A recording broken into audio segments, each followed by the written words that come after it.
I don't know what the rest of the board would like to opine on this.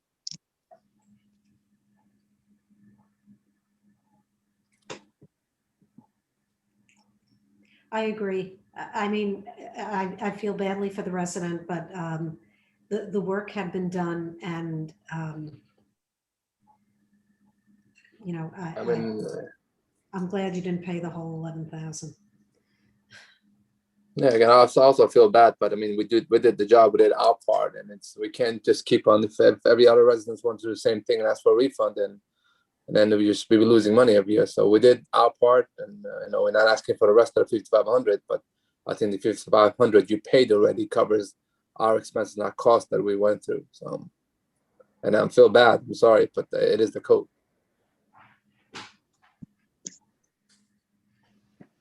Based upon the fee memo, the great majority is for the new construction based upon what the village charges per square foot. So it's my feeling that it's a fee based upon the size of the house rather than the work that the building department put in. Perhaps I'm wrong, but that's how I interpret it. Yeah, but you don't think about the time the inspectors come in and the inspections we do and the paperwork we go through. We can't calculate it this way. I mean, if you want, we can charge you how much the clerks did work on it, how much the secretary did, inspectors going out. But this is how the fees work. It's not that we just charge you for whatever work we do. We just charge for the whole thing because it covers all the expenses that we have. I would say the second half of the permit fee could rightly be said to be applied towards the inspections on the project underway. So it's actually a fairly fair split as it is right now. That you only paid half of this.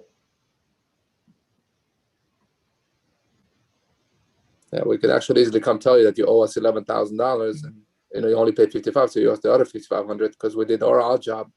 But I mean, we're waiving the 5,500, and we only charge you 5,500. So I think that's fair enough too. And in fairness, we didn't have to do the inspections on the construction. We didn't have to do the rough inspection or the foundation pourings and things like that. But a lot of work goes into plan review.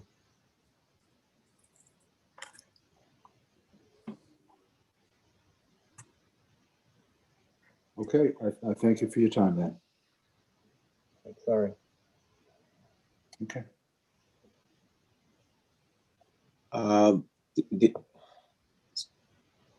The next item on the agenda is a request for a reduction in permit fees for the resident at 9 Brokaw Lane. Is the applicant online? Yes, good evening. This is Charles Siegel, Jasmine Schlesinger, Garden City, New York. I'm representing the applicant.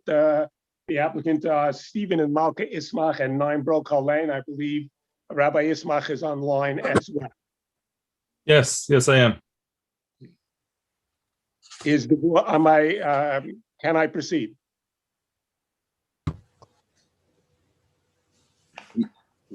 Yes. Charlie, go. Okay, good evening, members of the board. This is a reduction in a fee, but it's not a reduction in a fee to minimize the fee. It's a reduction in a fee to remove a penalty that's being improperly assessed against the applicant. The applicant, the Rabbi Ismach, is the current rabbi of the Young Israel of Great Neck, having acceded to that position after retirement of Rabbi Lerner last year. He's been a resident of the village for many years. I believe this is his second house in the village already. His current home at 9 Brokaw was purchased about 10 years ago.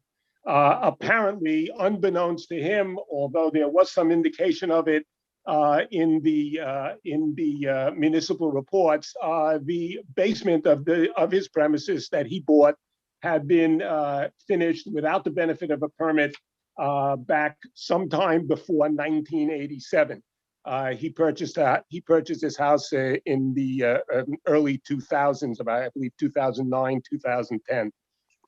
He has now applied to legalize the basement and to perform some construction. And as a matter of fact, as early as today, he has received a memo from the village calling out 13 particular items that require review by the architect. The problem and the issue and the fee that we're asking to be reduced is that and I believe this is on SBL letter, if it's available for Mr. Haramis, it's letter SBL 1-111-119. The letter specifically indicates that the fee is not the regular fee, but is being tripled. The normal fee would be $1,500. It's being tripled to $4,500 because the work that exists was completed without the benefit of a permit. This work was, the work that was done in this basement was done by some prior owner, not even the owner from whom Rabbi Ismach purchased the home. At this point in time, he is trying to legalize the structure. So I don't believe that it is appropriate for the board and the village to penalize him $3,000 for essentially doing the right thing. And we ask that the fee be returned to its normal amount and that he be permitted to go through the proceeding to finalize his plans and answer the questions of the village with respect to those plans so that he could legalize the structure and complete his construction. So from what I'm hearing, he found out about these changes or the fact that the basement was completed, and he brought the case to the building department to legalize the basement and do some other work as well. Is that correct? Correct. As a matter of fact, I'm reading from and the village recognizes that. It says description of work, kitchen and bathroom remodel, structural beams, legalize and remodel basement. And they're at the bottom of the memo. It indicates that the fee is being tripled to finish the basement, specifically because the work had previously been completed without a permit. And as I indicated, this was work done by an owner, perhaps two owners ago. This was the home that he purchased, and this was the situation. And by the way, the village knew of this circumstance back in 1987. We've actually discovered a letter in the files. The letter itself goes back to July 15th, 1987, and it relates, by the way, not to the entire basement, relates primarily to the bathroom that is located there. It says you cannot maintain a bathroom in a cellar without a permit. And the prior owner, back in July of 1987, it says your cooperation in correcting this condition is requested. Apparently, that owner and any owner that came after them did not legalize the basement. And when the home was purchased by Rabbi Ismach, it was purchased with a mortgage, and the lender did not find this a sufficient problem to hold up his mortgage. The mortgage was granted, and he purchased the home. But he basically purchased an existing circumstance that he had no control over and that he did not contribute to in any way. And all he's trying to do is the right thing to correct the circumstance that exists in his basement, to legalize it. And I believe that the appropriate permit fee is the actual permit fee and not a penalty permit fee.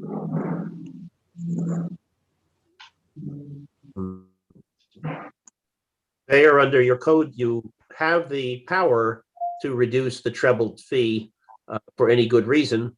But as has been discussed in consultation with council, there is a policy determination to make, since in part, this kind of a clause is presumptively in place to encourage buyers to investigate the condition of their home before making the purchase. And if there is an illegal condition, to place the cost of remedying that on the seller before they take title. So it's up to the board how you want to proceed. Right. So, and the concern I have, I know that this came up a while ago, I think maybe 2 or 3 years ago, maybe less, I don't know. The time has gone so fast, I don't know if I'm saying 2 years, maybe it's 3 years, maybe less. I know that we did have a discussion of, for a while, try to ask people to come and legalize matters that have been done illegally. The unfortunate thing is, even though we take it for granted that people should know about what the house that they purchased, what is legal, what is not legal. It's very difficult for regular individuals to know exactly that, because we do rely on the bank and we do rely on the people that come in and do the proper investigation before we buy the house to actually notify us if there's anything that needs to be remedied or reported. Now, I know that the code is written that if someone purposefully or someone starts a job without a permit, will get double the fee. And if he's found to have completed the project, will get triple the fee. I think the issue here is that someone found an issue and came to remedy the issue. And I don't know if it's the proper thing to go ahead and penalize that individual, because then the next person is also not going to come and legalize it because they don't want to deal with it.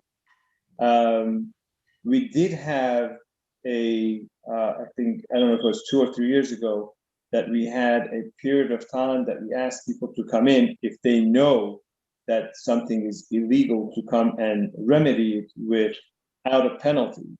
I think that was the right thing to do, and I believe that because this was purchased this way and it wasn't done by the applicant, that we need to triple the fee. I mean, I would like to hear from the members of the board as well if they do agree. I think this is not the same as me finishing my driveway without a permit and then I'm caught. This is me coming in and saying, listen, I found it this way. I want to remedy it. I want to fix it. I want to cure it. And they say, oh, thank you for coming. Now this is triple the fee.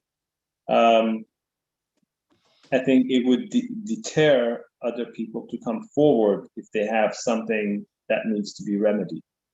And again, I think the reason we are doing this, I believe, and again, the council can correct me if I'm wrong, is because we would like to make sure that the buildings are safe, that it's done properly within the code, and the safety matters are taken into account.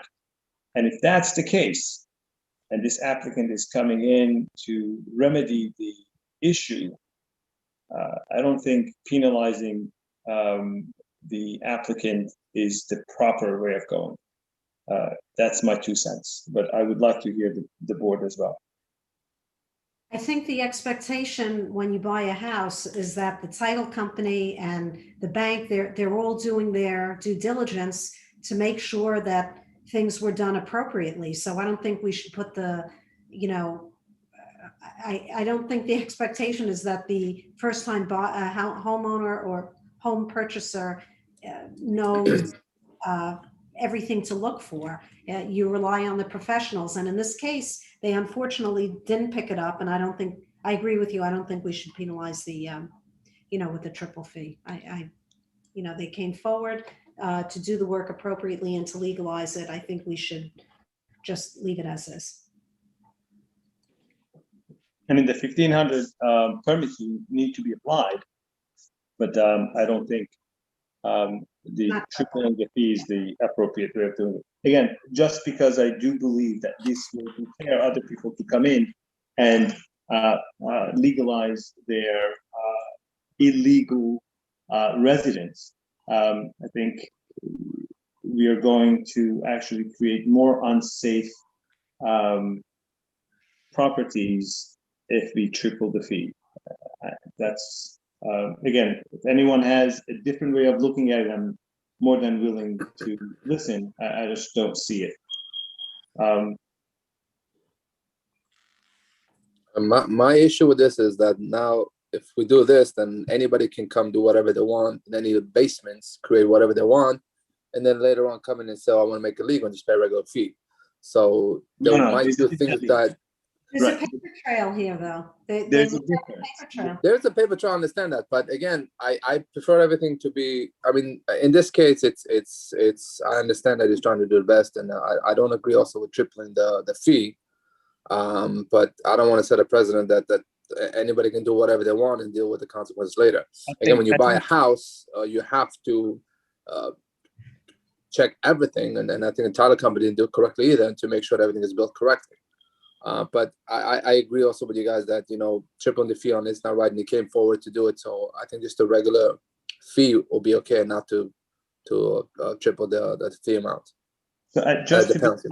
just to be on the record, if the applicant had done the job himself and now comes after it's done to say, I want to legalize it, this is, this is $1,500, that would not be acceptable by me. I don't think it should be acceptable by the board.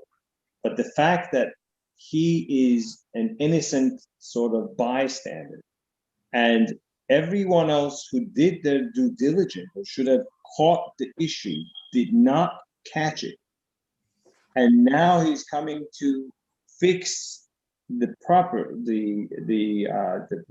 problem.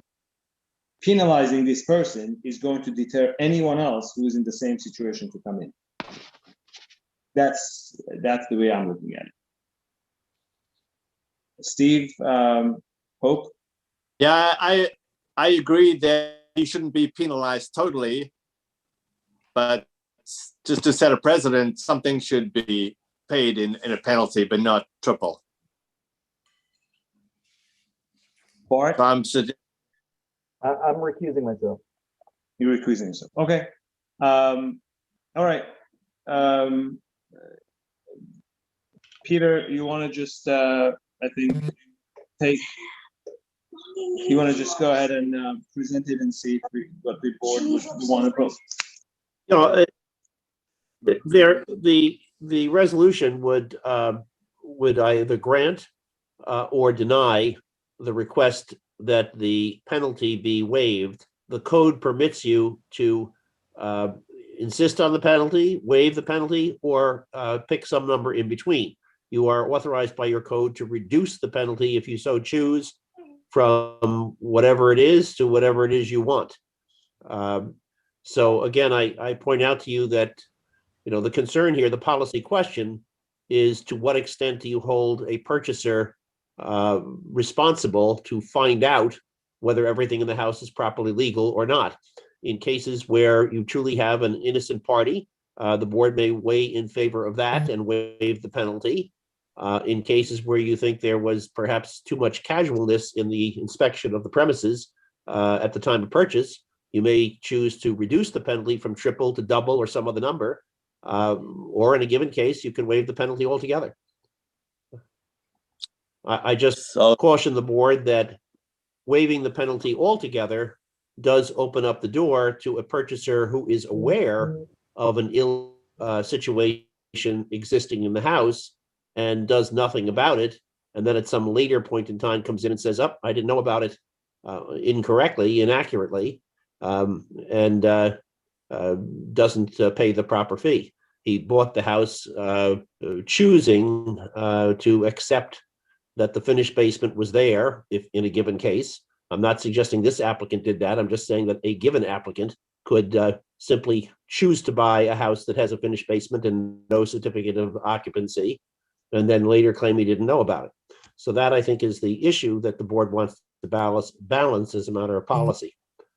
Okay, again, I just want to point out that the letter that we have from the village, this is Charles Siegel on behalf of the applicant, the letter that goes back to 1987 actually only references the bathroom, whereas the letter issued by the village with respect to the additional fee mentions a permit to finish the entire basement. Apparently, the bathroom was the only old issue. So is the entire basement finished, Charles? Mr. Siegel, I am in. I'm sorry, Mr. Peter. Is the entire basement finished? Yeah, the basement is finished, it is being refinished though, and that's what the applicant is applying for. And as indicated, legalize and remodel the basement. That's what the application is for. Right, so if the basement was finished, there was no permit for it. And if it's completed, that's why it becomes triple the fee. Well, I understand that, but if you look at the old letter from July 1987, apparently even though it says an inspection of the above referred to premises revealed that the cellar area has been finished into rooms, including a bathroom. And then it goes on to say that the only thing wrong with that relates to bathtubs and showers being maintained in a cellar. That was the only thing called out in July of 1987. That's my only point is that I believe that as council has pointed out, that the village board of trustees has the discretion to waive the penalty portion of the fee, and I believe it is appropriate that they do so. The actual fee plus all its related assessment still being charged and will be paid. I personally think it sets a bad precedent. I wouldn't waive the fee completely, but I think there should be some sort of a penalty. Unfortunately, when you buy a house, you buy the problem. If you didn't do your due diligence, it's not the village's fault. We should not be held responsible. Well, but on the other hand, the village in 1987 issued this letter and then apparently has not done anything about it for 30 years. So why should the applicant now suffer, having just discovered the problem and having come in to do the right thing to correct it? So when the title company came in, the title company just saw Mr. that there was a Siegel, no one is violation on the suggesting. property. Yeah, and Mr. Siegel, no one is suggesting that your client is misrepresenting anything. I was simply pointing out to the board that it puts the board in the position of having case by case to assess somebody's credibility that they either did or didn't know about an illegal condition. Okay, I understand that, but I think, and I realize that my point is, I don't think that this sets any form of precedent going forward. This is an unusual situation. It is not a situation that regularly occurs. More often the situation is that the inspector, while construction is underway, discovers something amiss, and then it's appropriate to charge a penalty. Here, the applicant bought the house, had every professional in the world, and as a matter of fact, even had the village itself pass on the status of his property, and then 30 years later, having done nothing. So why should the applicant think that there's anything wrong if the village itself took no action since 1987 to do anything about this? I wasn't around back then. I can't answer that. I know you weren't. I mean, when it comes to me and I see that they want to refinish a basement, and there's no permit or no C of O for it, that's where the red flags go up. Yeah, I understand that. I have to protect the village, you know. I know you need to protect your client, but I got to protect the village. Yeah, I'm not holding the resident liable, because I don't think it was any malicious intent that he had. I don't think he did it, but unfortunately, when you buy a house and you buy the problem, this is what happens. And I'm not saying that there should be a full penalty. I mean, I just have to do my job, and it's the board, the mayor and the board's decision of what the fee or penalty should be or shouldn't be. Understood, but I don't believe that this is a precedent-setting situation, and I don't think that it would do any harm going forward if the board in its discretion waived the penalty portion of the fee. I respectfully disagree, because I think everybody's going to say, well, I bought the house. I didn't know that it was this way, et cetera, et cetera. That's just my opinion. But that's why the mayor and the board make the decision, not me. If I may, I probably shouldn't speak without canceling. I'll just say one thing. The letter seems to disagree with the fact that the basement was illegal. It only says the bathroom is illegal. And so just looking at this, I don't know if it's contradictory. And there seems to be a large difference in what if, bathroom versus basement. I don't know why it only cites the bathroom. It does seem to imply that the rest of it is okay. I don't know. I didn't even see that letter, to be honest with you. So I'd be glad to share it, but I don't. It seems to imply that the bathroom is all right. I mean, I'm sorry, everything but the bathroom is okay. That's why I was so surprised that that there was a penalty for finishing a basement when the only actual problem on the record was that bathroom. Was the basement finished in 1987 at all, or was just the bathroom added?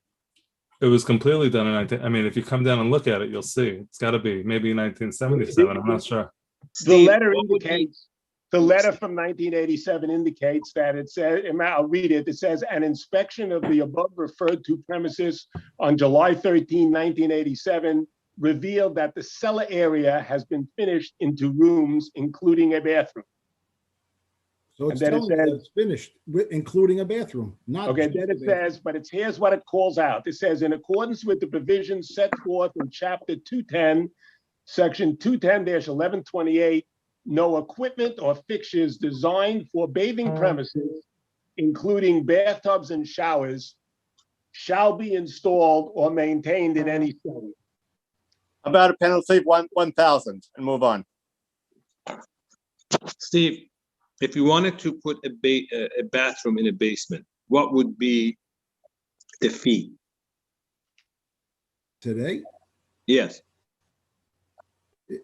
it all depends, man, because you're finished, they consider. No, it if you have, finished. no, the question is this. You have a finished basement.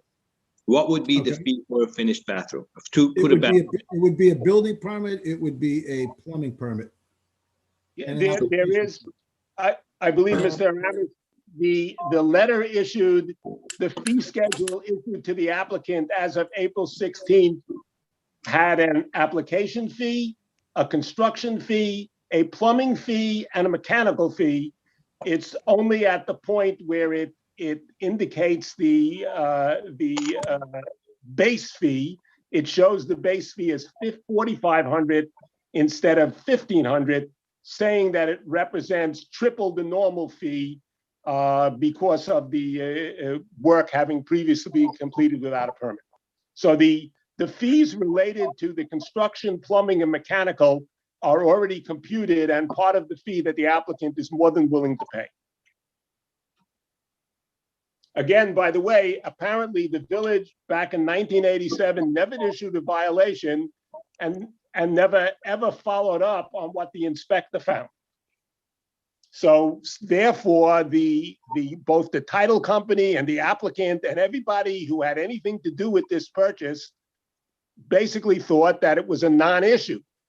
And like, that is why I'm saying that this is a non-precedential case. This does not set a precedent for anything. It's an unusual case. And that the board in this discretion should waive the penalty portion of the permit.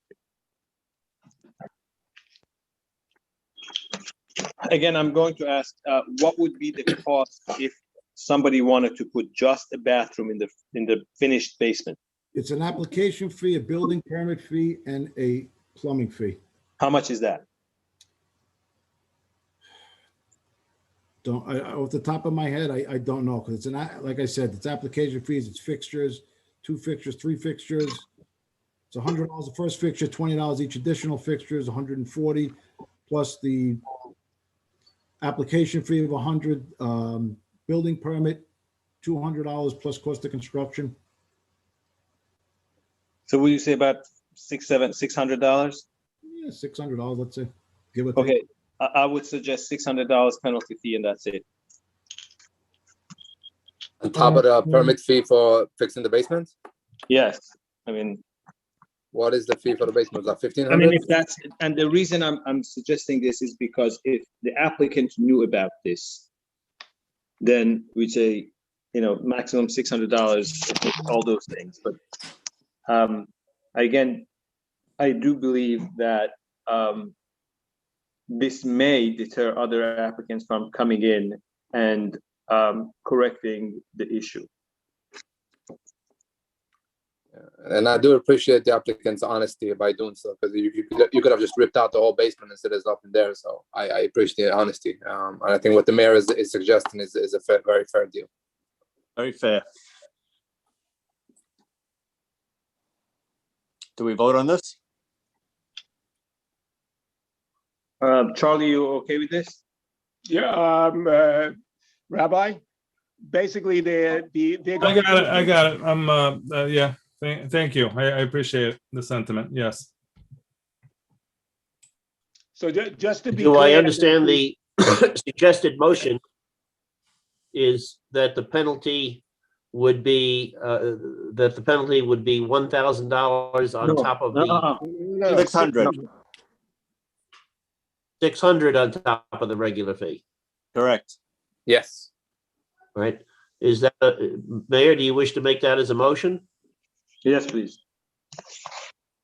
Is there a second to the motion to reduce the penalty portion of the fee to $600? Is there a second? Second, Any further discussion on that motion? Hearing none, are there any nay votes or abstentions? And in that case, all in favor, unanimous. Just note my recusal. Very good.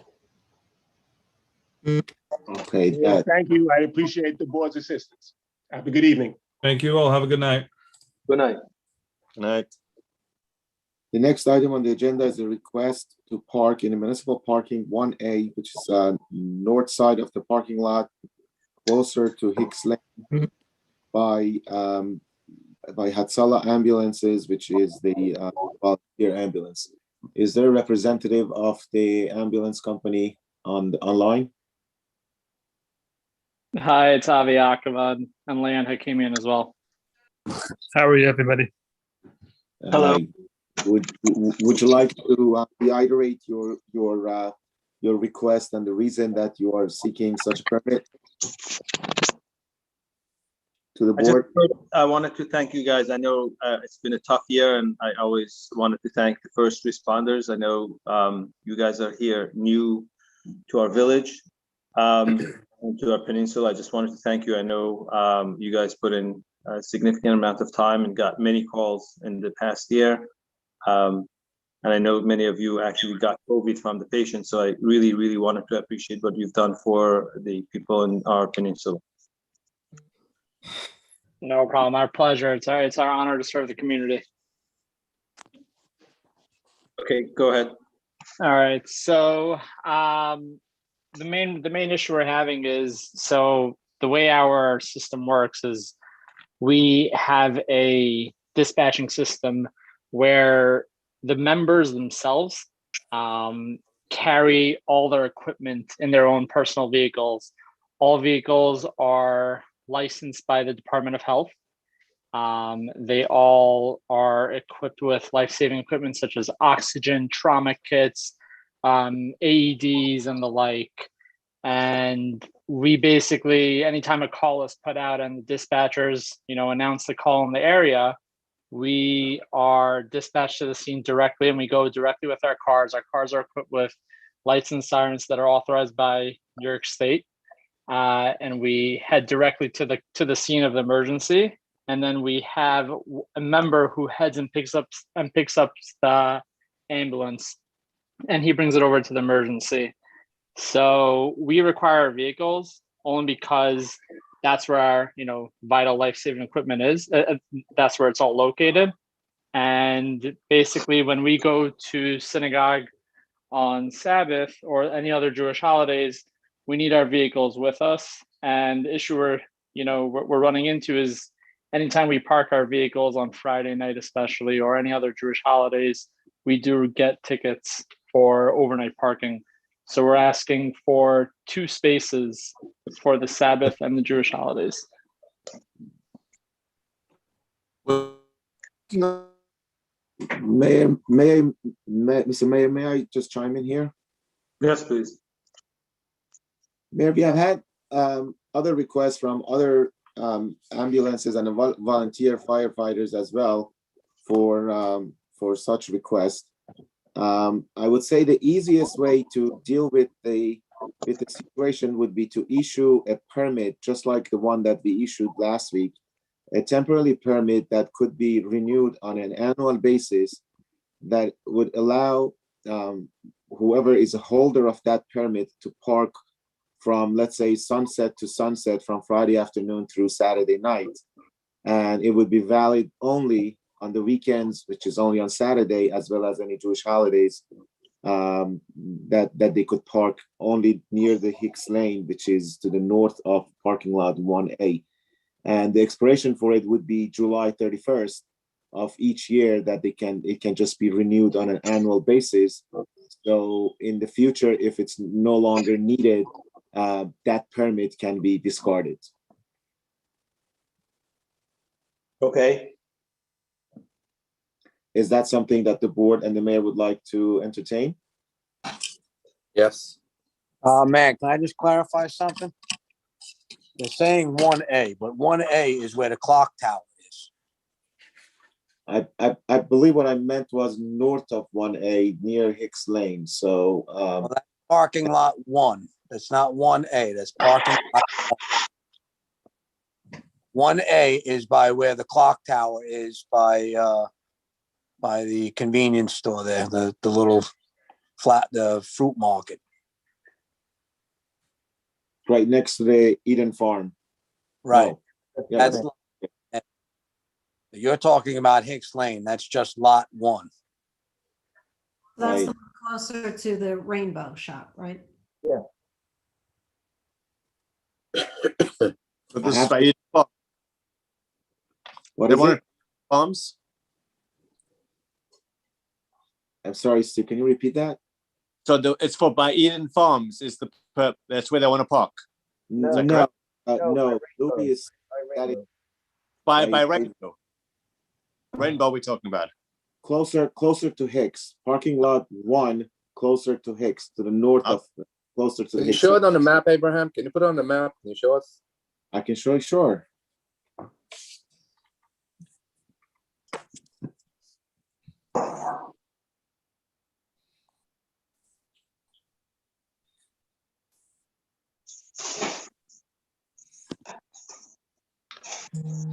This is,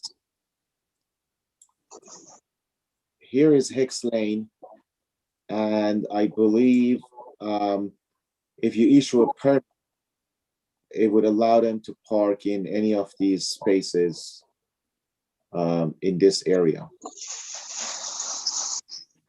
Mr. Akawan, is this where you're looking to leave the car overnight for the emergency? Yes, yes, that's the location, yes.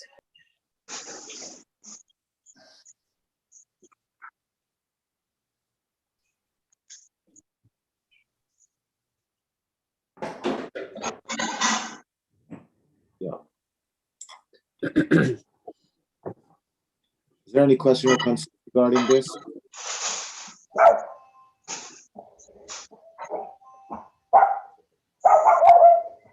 Mayor, do you have any question or concern regarding this, or mayor or the members of the board?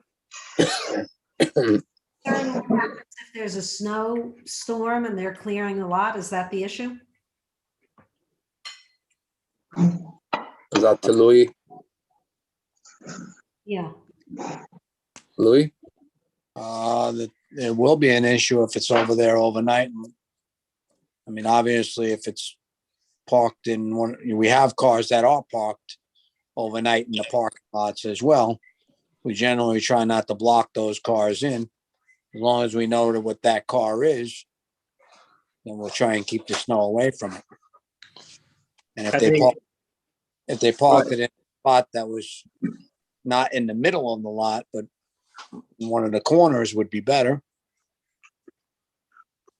Yeah, I think that the little section by the fence right in front of the close to the temple, I think that's the area that will be the safest to be at, which is that one narrow lane you right got- there.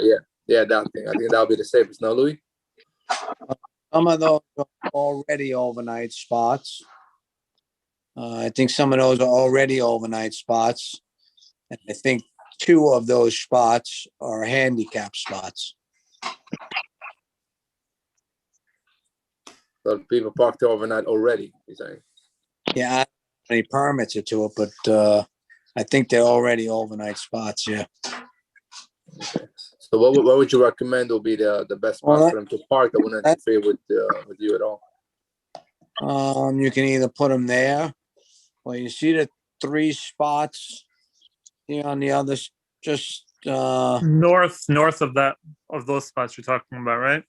yeah, just on the other side. You see those 3 spots there? Yeah, it's 3 or 4 spots right there. Yeah. Yeah. Right here? No, No, go no, no. further Go, up. No, further north. Oh, here. yep, right there. Yeah, those. Yeah, are those good for them, Louis? That would be a good spot for them. Okay. So if everybody is okay with those spots, and Yeah, that works. That works for us. Anything close to the synagogue is fine. And then, perfect.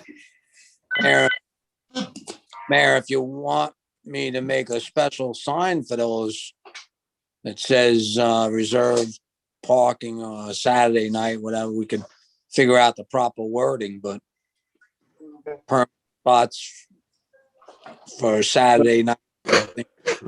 Yeah, I mean, that's a nice for gesture. emergency responders, that's all. For- Spots reserved for emergency responders. I think it's a Well- nice gesture. The only thing is, I don't know if they're going to be using the place all the time. From what I see, again, I'm not there that often. That area is not really highly utilized on the weekends. No, it's not. All right, so I think you can just, I think it would be nice, but we can discuss that. For now, I think let's just do this and then we'll discuss the sign later. I think we don't have an issue. Obviously, we have to do whatever we can to help any first responder to be able to attend to our to people in the peninsula. And then this is a small gesture from us to you guys. So I would be happy to help you in any way I can, and I'm sure the board has the same sentiment. So I would, if Louis is okay with those 2 spots over there, I would move the request to go forward and ask for the board to vote on it. Are you moving it, Mayor? Yes, I'm moving it. Second. I'll second. Good. And the resolution is to authorize the clerk and or the public works superintendent to issue placards permitting them to park as described by the board.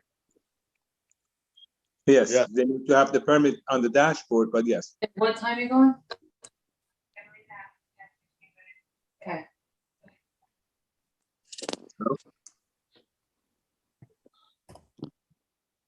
Is there any discussion on that motion, which has been seconded? Hearing none, all those in favor, signify by saying aye. Aye. Hi. Any abstentions or dissent? Motion passes unanimously. Thank you very much. Thank you. Thank you. Thank you. Please be in touch with the village office. We'll issue those permits as it's issued by the clerk's office with the next year expiration. Thank you very much. Will do. Thank you.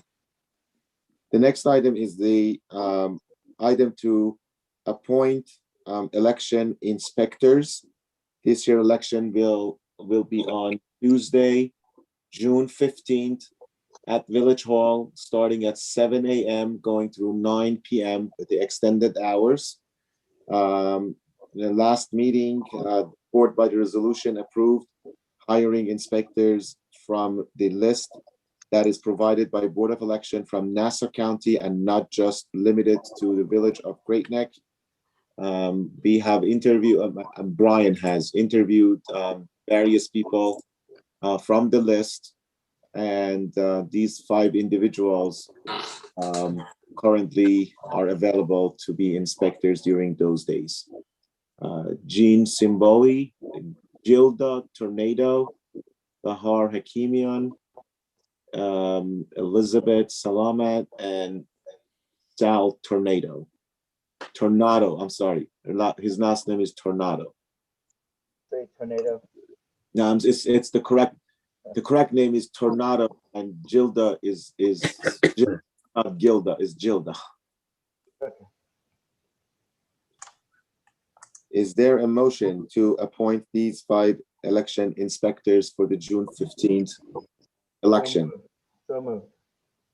There's a second. I'll second. All in motion, all in, Favor. sorry. What is it? All in favor. All in favor, please signify by saying aye. Aye. Aye. Thank you. I think it passes unanimous.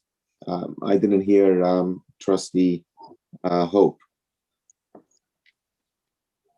Steve? Aye. Okay. Oh.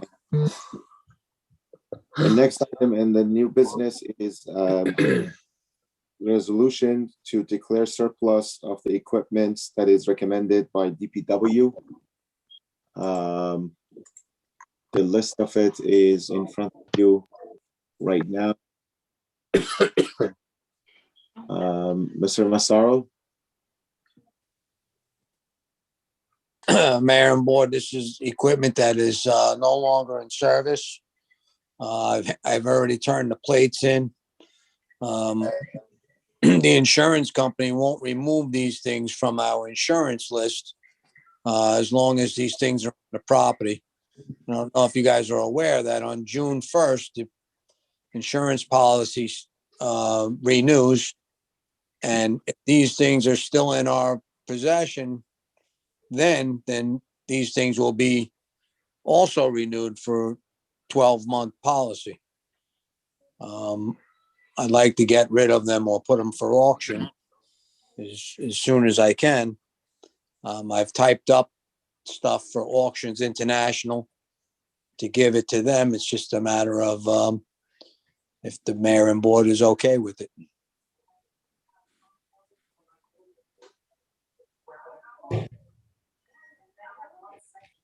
Members of the board, the law allows you, of course, to declare property surplus and authorizes you to designate some village person to arrange to get fair and reasonable compensation.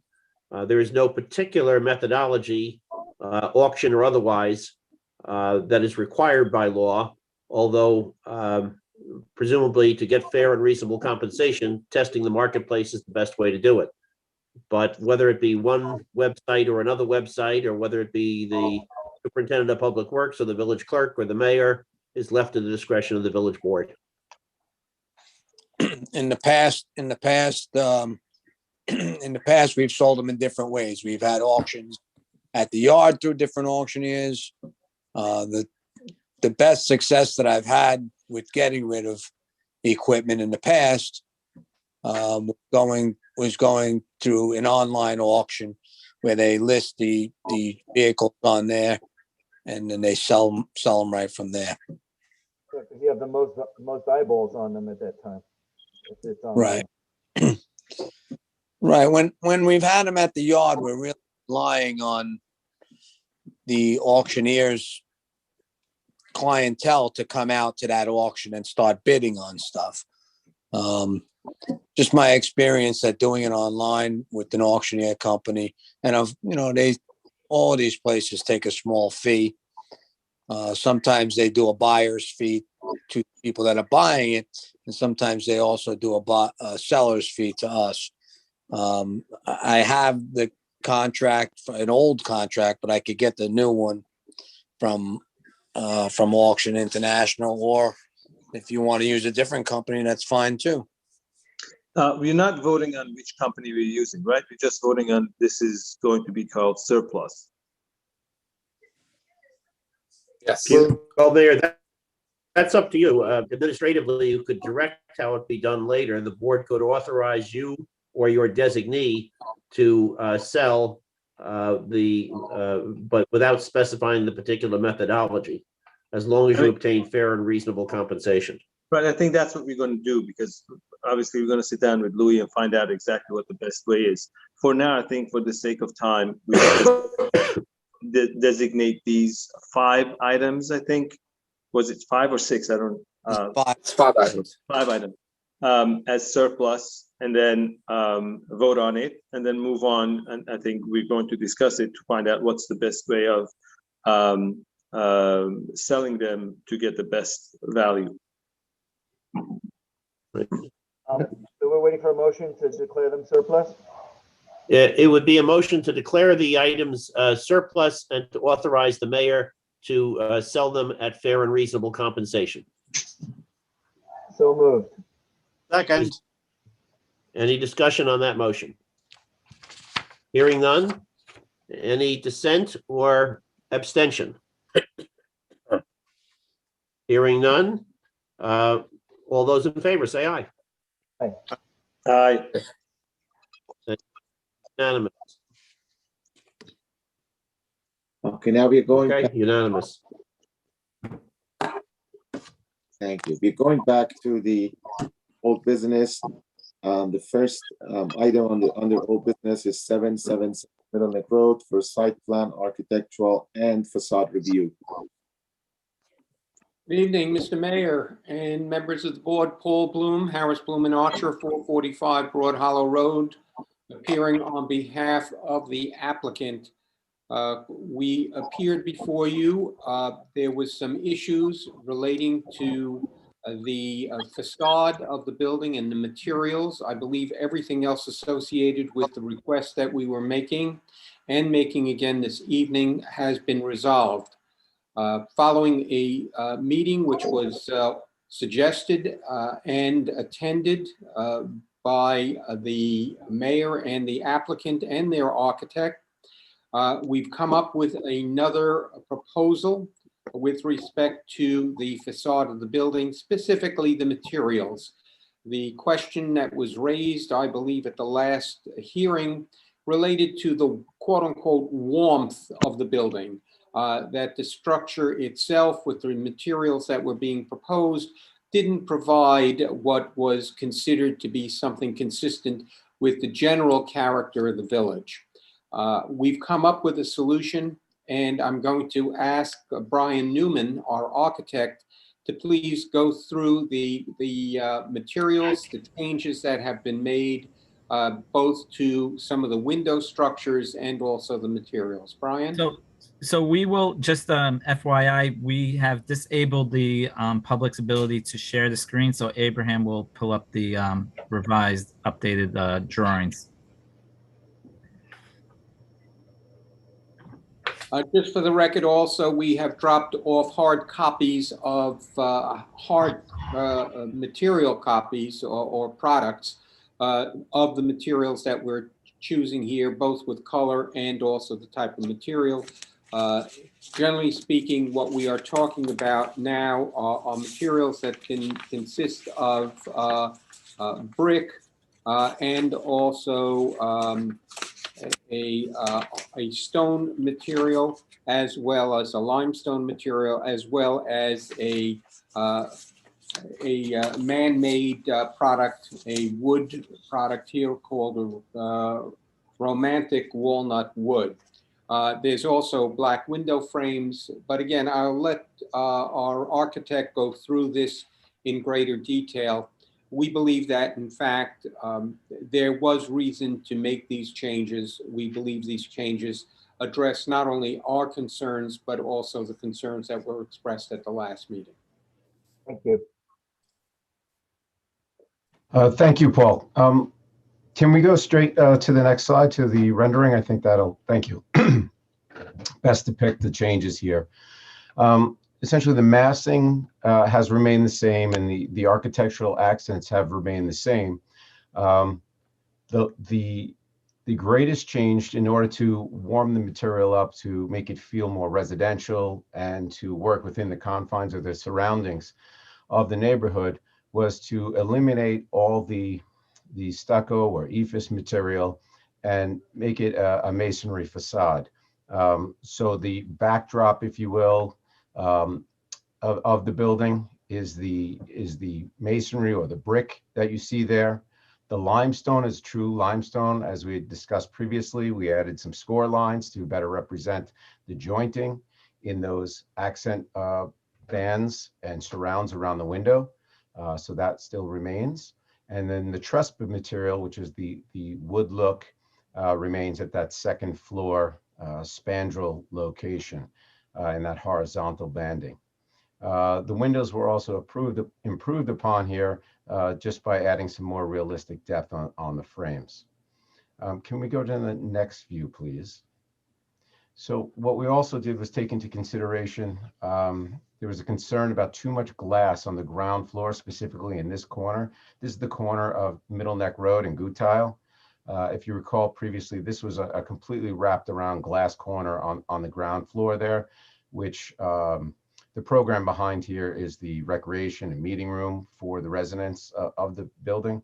So what we have done is eliminated some of that glazing, introduced some more brick at that first floor to anchor it a little bit more and to give it that more warm residential feel. We can go to the next slide. And then similarly, this would be the east side and also the southern side. So this is as if you're standing on the DPW site, looking somewhat in a northwest direction. You can see that same brick material has been carried around on all four facades. As previously discussed, the limestone surrounds also are treated on all four facades, as well as that Trespa wood material at that second floor spandrel location. So those are the main changes that we feel really warm the building up, make it feel a little bit more residential. We know there were some concerns that it was a little too cold, a little too sterile previously, a little too monotone. True masonry as the backdrop or the meat of the building, and then true limestone material as these accent surrounds that you see depicted here. And all four facades treated with the same materials and same articulation. Thank you.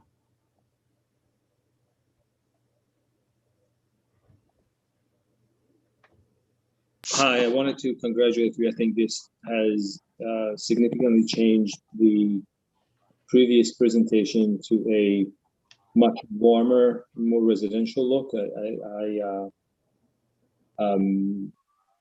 really think that this is a big change, even though the architecture is the same and the design is the same almost, but the facade has changed significantly. So thank you. Mayor, it's my understanding, and the building department can confirm, that what stands between a building permit and the applicant is site plan, architectural, and facade review. The applicant having previously gone before the Nassau County Planning Commission. You are, I believe, the sole agency for the purpose of CEQA in connection with the current application. And I would be recommending, if you are inclined to approve this request, two different resolutions. One, a classification of these three approvals as being unlisted with a negative declaration. And secondly, an approval resolution reciting the history of the project and concluding with the approvals being granted. And I believe I've supplied proposed resolutions to that effect to the village clerk. If you wish, they can be put up on the screen. Brian? Yeah, okay. This is the resolution declaring the approval process here to be an unlisted action with a negative declaration. Could you go to the second page?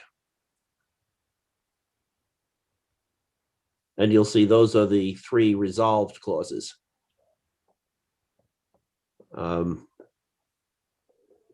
A second resolution, which is a little bit longer.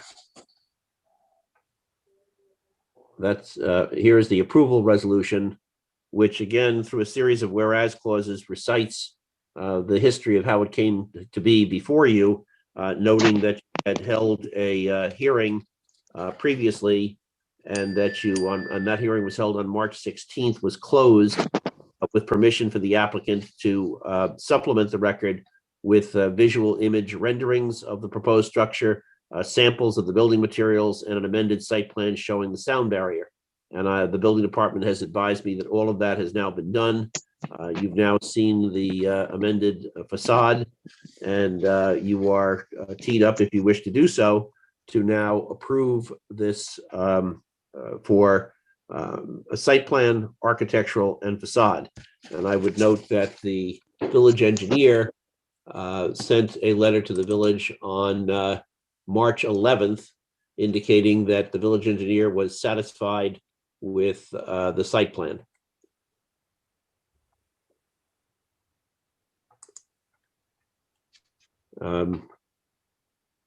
Is there a motion with respect to the CEQA finding? Well, I have a question first.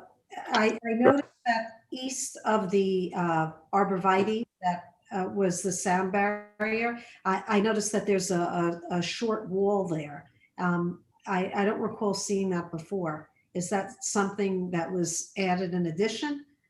Just east of the arborvitae and No, Yeah. that's just that, if we went back to that one. yeah. No, that's just the renderer's interpretation of what we previously presented. We did not add anything to the plan. There's the arborvitae and the sound barrier, and that is it.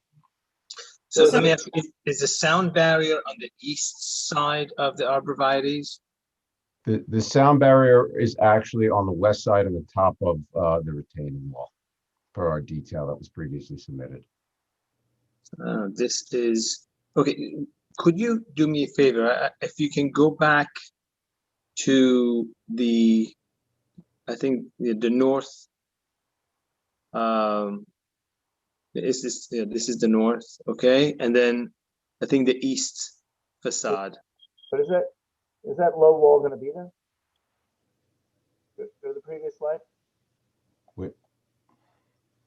Which Yeah, Brian, would you explain? We have the sound wall, which is going to go on the inside, closer to the driveway on the east side, and the planting is going to be on the east of that sound wall. I think the Can you render. show that again? Yeah, so the rendering is not depicted accurately. They did that just to show that there was a barrier there. So in case it came up, we could show the barriers, but in reality, for the plan submitted, the closest item to the residence on the east would be the arborvitae, and the sound wall is closest to the proposed structure.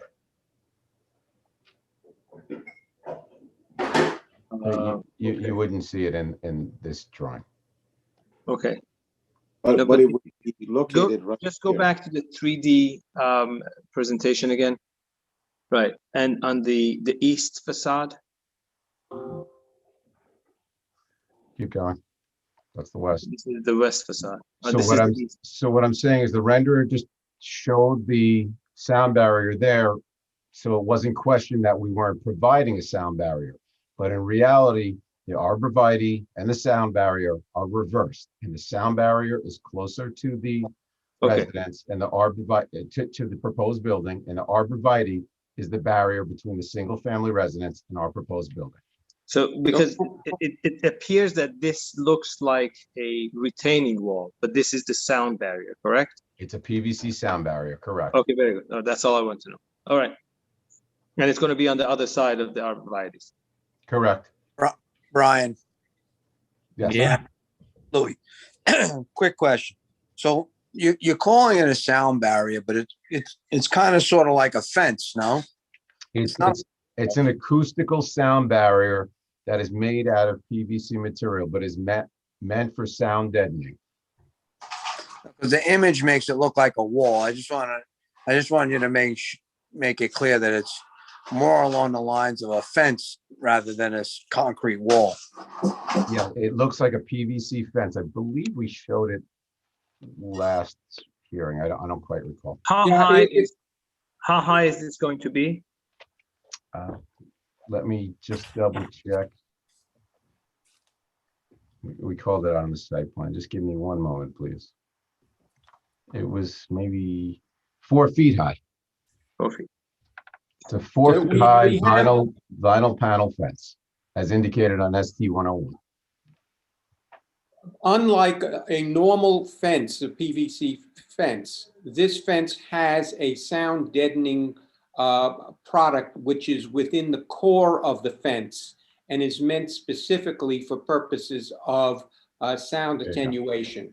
If you can explain that a little better than I Yep. did. There you go. Here's perfect. It's an STC of 31. This was the previous submission that incorporated it. If you scroll a little bit further, the actual fence was highlighted. I think maybe one more down. There you go. It looks like PVC fence. It's vinyl. It looks like any other single family residence. You can see the cross section on the bottom right there, sort of just behind the yellow, where it's a hollow, it's sort of a hollow section and then has material inside. It's an STC of 31. 4 feet high is what we call for. The arborvitaes will be taller than that. Right.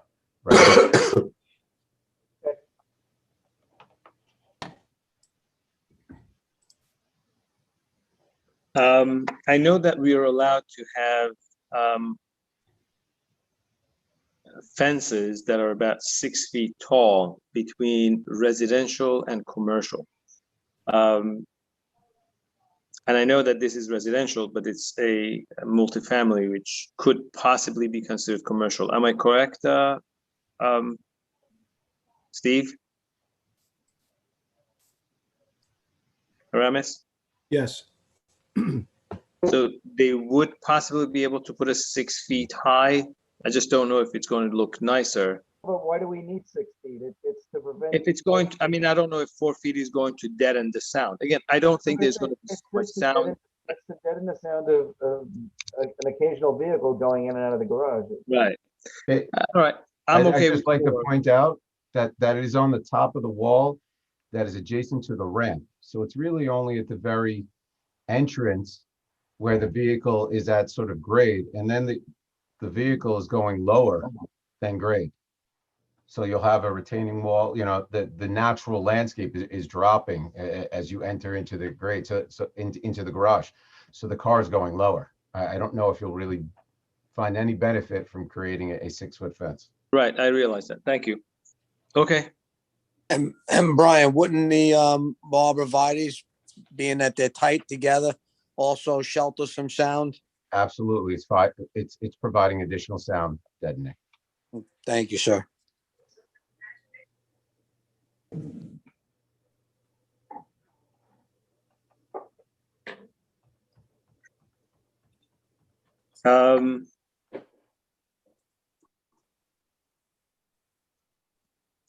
At this point, we would request that the board vote approving our facade, the architecture, and also the site plan approval. And along with that, also vote the seeker resolution.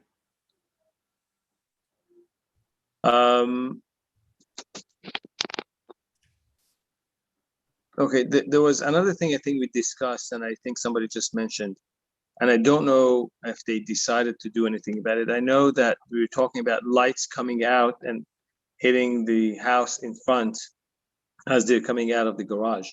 I think, listen, I understand that these lights may come out. I don't know in what angle it's going to go, and I don't know if the blinds will not be sufficient if they're placed inside. I mean, I can't think of anything else to do, but I think. If I may, Mayor, if I might just comment, the fact is that this would be no greater than somebody having a driveway across the street and the lights from the car coming for somebody parking in their private garage. I think it's frankly a red herring as opposed to a serious comment.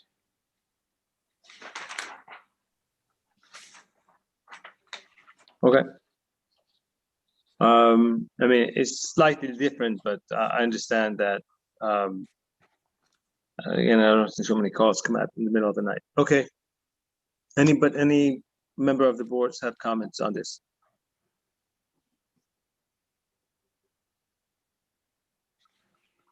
If not, does a board member wish to make a motion with respect to SEQA, which would be the first resolution? I'll move with respect to seeker. Moved by the deputy mayor. Any Second? Second. Any discussion on the CEQA resolution? Hearing none, all those in favor signify by saying aye. Aye. Aye. Aye. Any dissent or abstention? And the vote is unanimous with respect to CEQA. The next resolution contemplates approval for site plan and architectural and facade approval. Does any trustee wish to make that motion? I so move. Moved by trustee Hope. Any second? Is there a second on that motion? Second. Seconded by the deputy mayor. Any further discussion on that motion? Hearing none. All those in favor signify by saying aye. Aye. Aye. Aye. Trustee Mendelson? I said aye. I'm sorry. Is there any negative vote or abstention? Sounds like it's unanimous. So that motion also passes. Thank you so much. I appreciate it. The client appreciates it. It's been a long road to throw down, but we believe that at the end of the day, that we've come up with It's a something. nightmare. Yep. Who's that? Again, to the public, we will have public comments later in the meeting. Thank you. Thank you again. Have a nice evening. Thank you. The next item of old business is a request for architectural and facade review for 733 Middle Neck Road. Is a representative of the applicant present?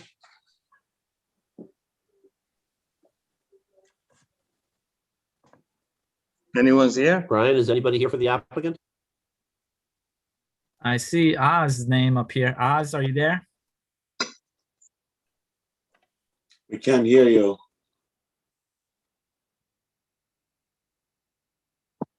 Or John Farrell?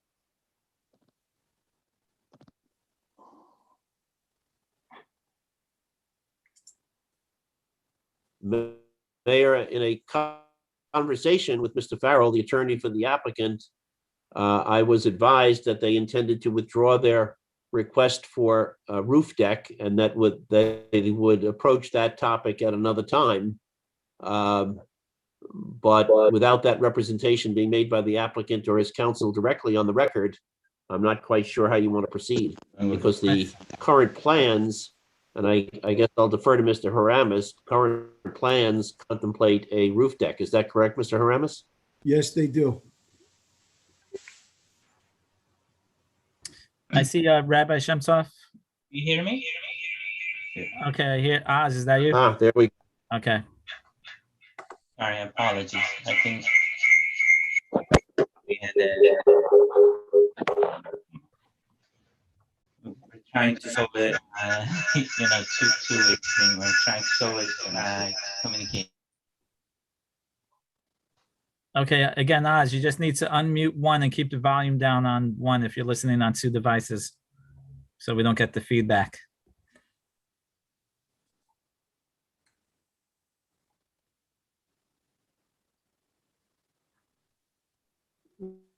Is that Rabbi Shemtov?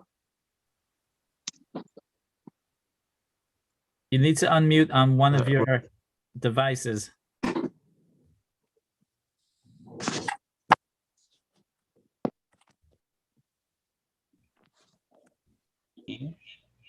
Okay, we can hear you. And Okay, try now, Oz. do you hear me now? Yes. Yes, much better. Apologies for the technical difficulty. This is Oz Chetan, representing the architects, the engineer's office. Gadi Oshori involved in the project. I'm the designer and the project PM. And are you authorized to withdraw the application for approval of a roof deck? Yes. Okay.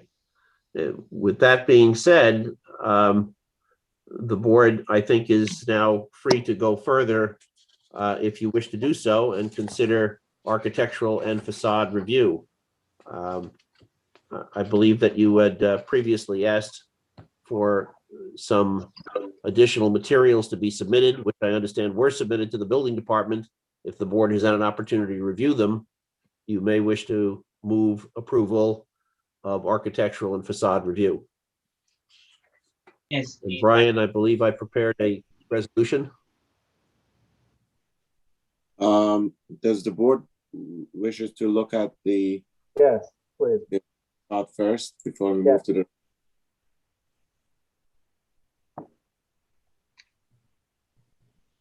So as you see on the screen, these are the revised renderings we covered in our last meeting.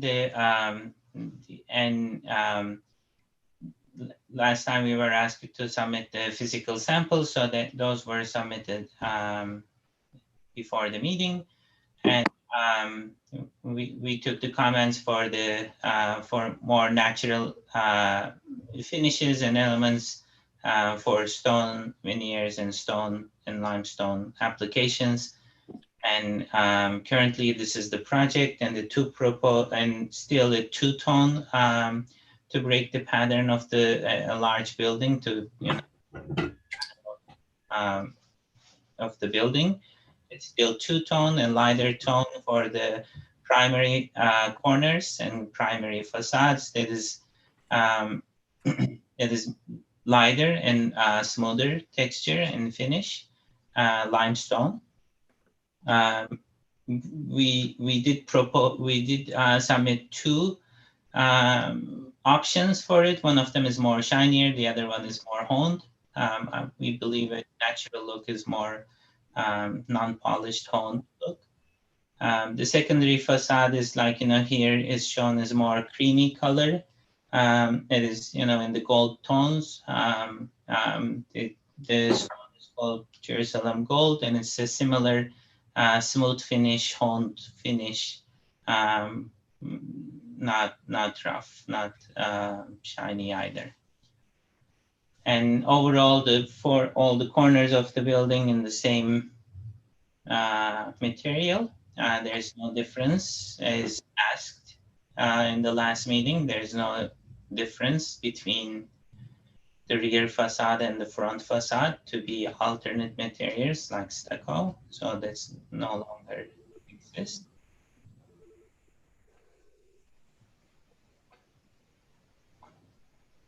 And these are the views.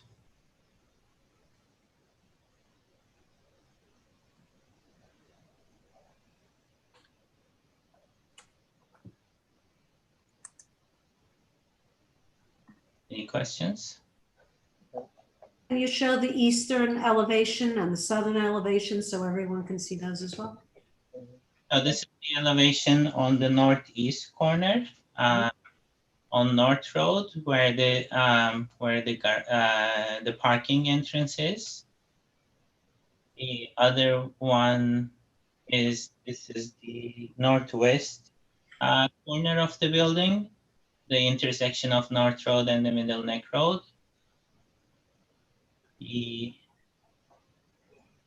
This is the North Road straight on, and this corner is the southeast corner on the back of the building.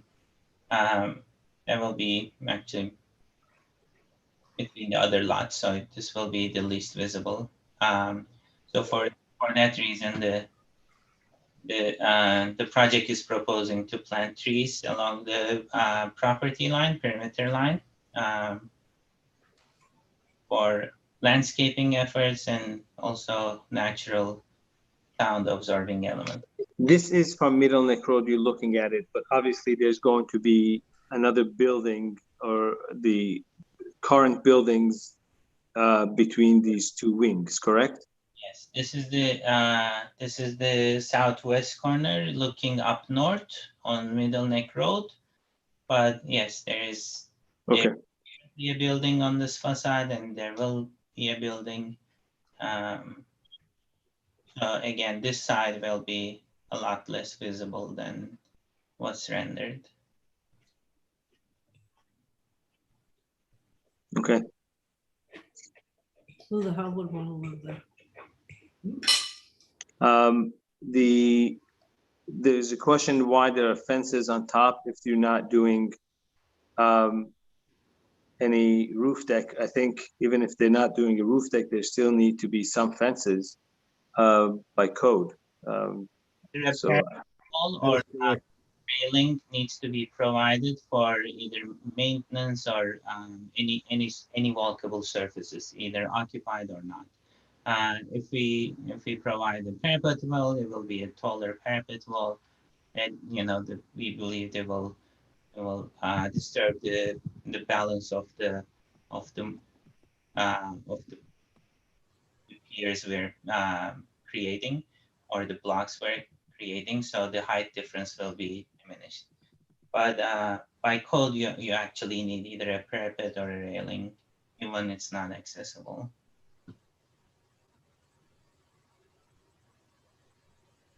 Okay. Do you have, I know that do you have the picture at least of the material that you're going to use? If you can show the picture of the two colors. Yeah. Well, those are I know I've seen them. I've seen them and touched them personally, and I think they're much better than what was originally proposed. They're both limestones, two different colors. One of them has patterns on it. The other one is less patterned, and one of them is darker than the other one. It's a very warm color. I believe the windows are going to be very similar to the material of the windows are going to be the same as the one proposed by 777. I don't know if you have the pictures for the maybe, I don't know who's in the village hall. Brian? I mean, I can even. Mayor, would you like Brian to hold them up so the board can see it? Well, I mean, I want people to see it. The board has seen it. But, which sets would you like to see? I think the one, the yellow one that we discussed. The second, I think it's set B. Yep, this is set B. No, I think that's A. No, this is B. I'll show you A in 1 second. Go to the other one. B.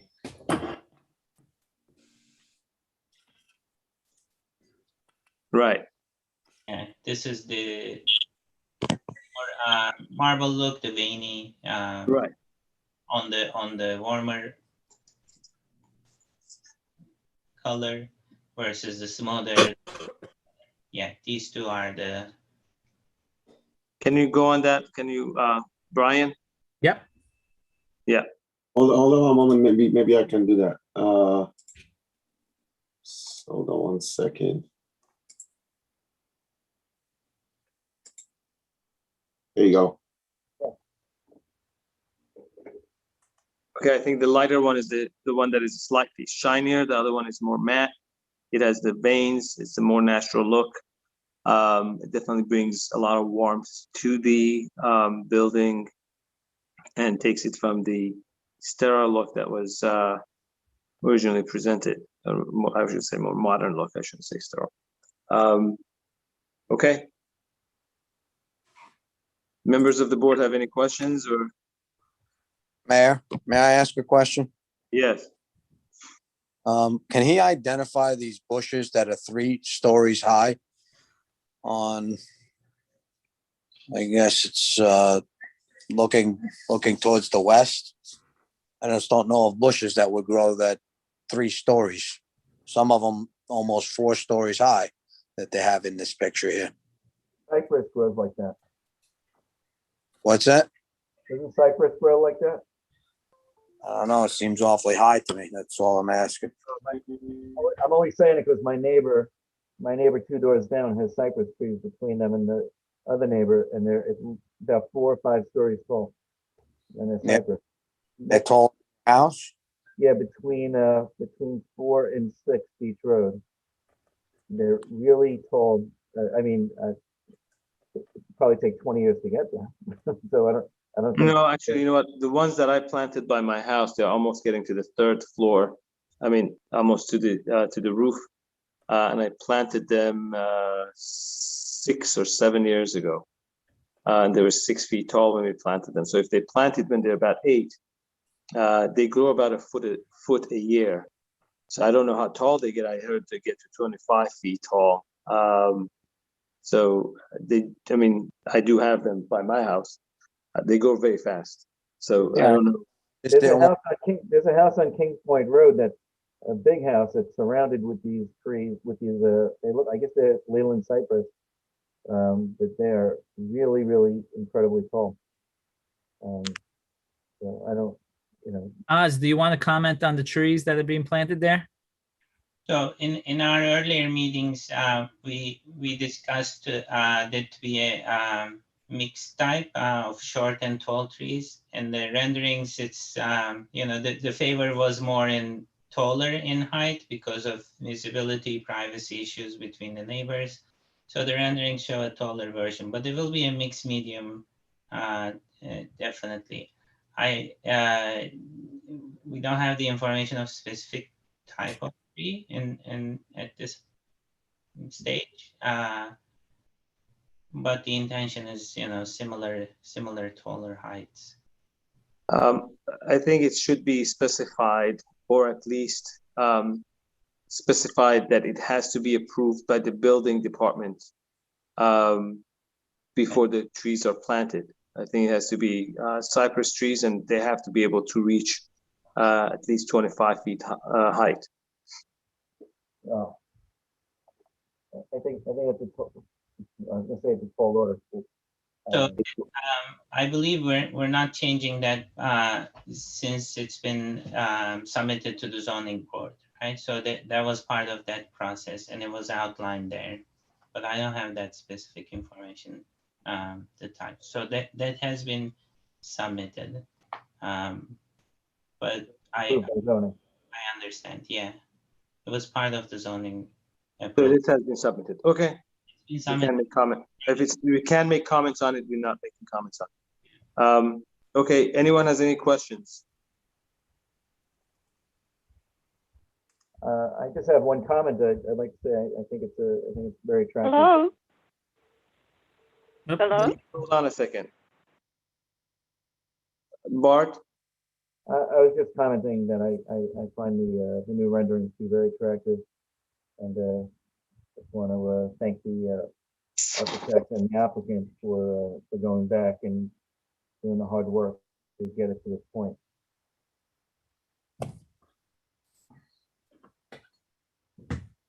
I know that this project has gone through many changes. I think, again, we have come a long way.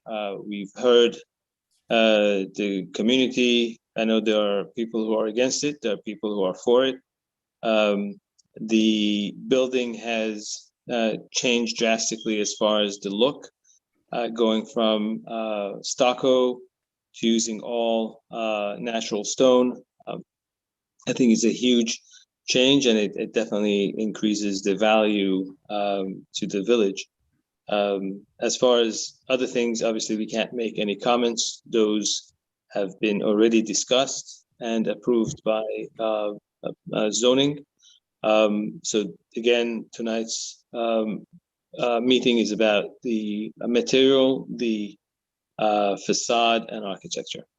I wanted to thank Oz. I think it's a wonderful change from what we saw before. All right. We try to create value in this part of Great Neck. Hello? Hello?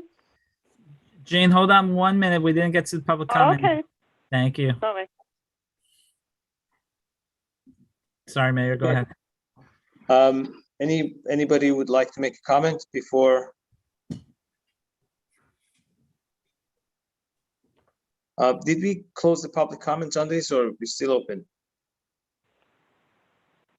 Yes, I'd like to make a comment. I didn't ask you, Gene. Hold on a second. Peter? Well, we have the resolution that is available to the board to be posted by Brian. I've drafted a resolution in contemplation of the possibility of approval of architectural and facade review. If the board wishes to see that resolution, Brian can put that up on the screen. Abraham, you there? Here, yes. Didn't see you. Sorry. Which one of the two would you like me to put up, Peter? I believe that the one that says no roof deck on the 6th whereas clause.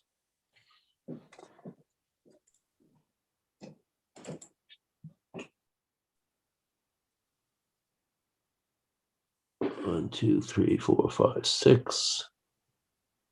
Right, okay. So this recites that the applicant is requesting a 4-story multifamily residential building with a public arts center, cellar amenities, and sub-cellar parking at 733 Middle Neck Road. That the applicant has obtained certain variance relief from the Great Neck Zoning Board of Appeals, and that the ZBA has already taken itself lead agency role and declared the project to be unlisted with a negative declaration of impact. It also recites that this project has gone to the Nassau County Planning Commission already, and that the applicant is here requesting, was withdrawing its request for a roof deck, and is now only seeking facade and architectural approval without the roof deck.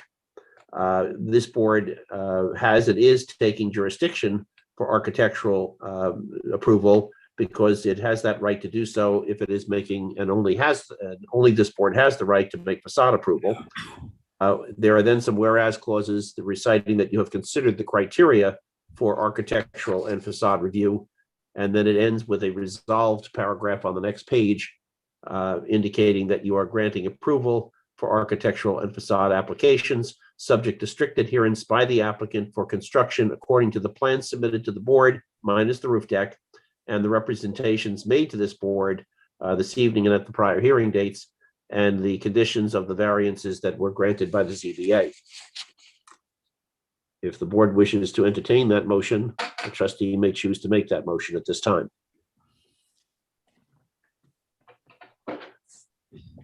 Jean, you wanted to say something? Yes, I would like to ask a question if possible. Go ahead, Jean. Just state your name and address for the record, please. Jean Pierce, 44 Arundel Avenue, Great Neck. Thank you.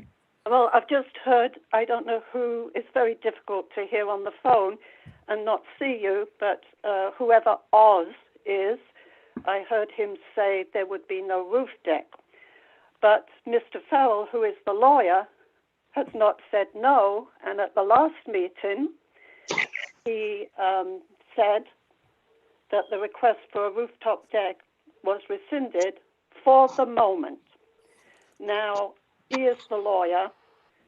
I don't know who Mr. Oz is, the architect. It's easy for him to say no, but the developer, who is the rabbi, I haven't heard him say no, and I really think that you must have, if you approve this building, you must have a signed confidence in it that says they cannot, hold on, that they cannot. You hold on, Jean. I'm sorry. Can I finish, please? No, you can't. It's very difficult when I can't see your face. Jean, 1 second. If you listened to what Mr. B read, it says on that they are rescinding the rooftop. We were not voting for the rooftop. So I don't. Part of the resolution, it's out, it's taken out because. We don't need to go through this whole thing. It's done. So if you have Mayor, to add, you want to move. Yeah, the applicant's attorney, Mr. Farrell, did say to me that although they are not asking for the roof deck at this time, he phrased that clearly in a way that, and the law would permit him to come back to this board at some future date and request approval on the rooftop, and the board could then entertain it or not entertain it. It would be done in the form of an incentive application. So the request for the roof deck is not present at this time, but the applicant did reserve its right to make the request at some later date, although the board certainly has the freedom to say no. That But there's really no not- way that you can stop him from asking. Right, but it's not on the voting block at this time. That We is just- correct. In Right. fact, So there's you no are reason to expressly discuss- not voting on the roof deck. Right, so that's what I want to say. So we can move on. I Okay. believe I saw that. Sam, did you have a question? Yes, please. Okay, just state your name and Sam. address, please. Good evening, everybody. Sam Yellis, 2 Hollies Lane. Thank you. I'm just wondering in I terms haven't. Hello? Did you cut me off completely? Hello? Oh, this isn't good, see? Jean, you're on, but, hello? Hello, am I on? I hadn't finished, but you all interrupted. I don't know who's talking because I can't see you, and your voices sound different when they're on a landline. So all I was requesting that you have it signed that they will not put on that rooftop Okay. at a future date. And there was another thing, but I guess that you don't want to hear that either.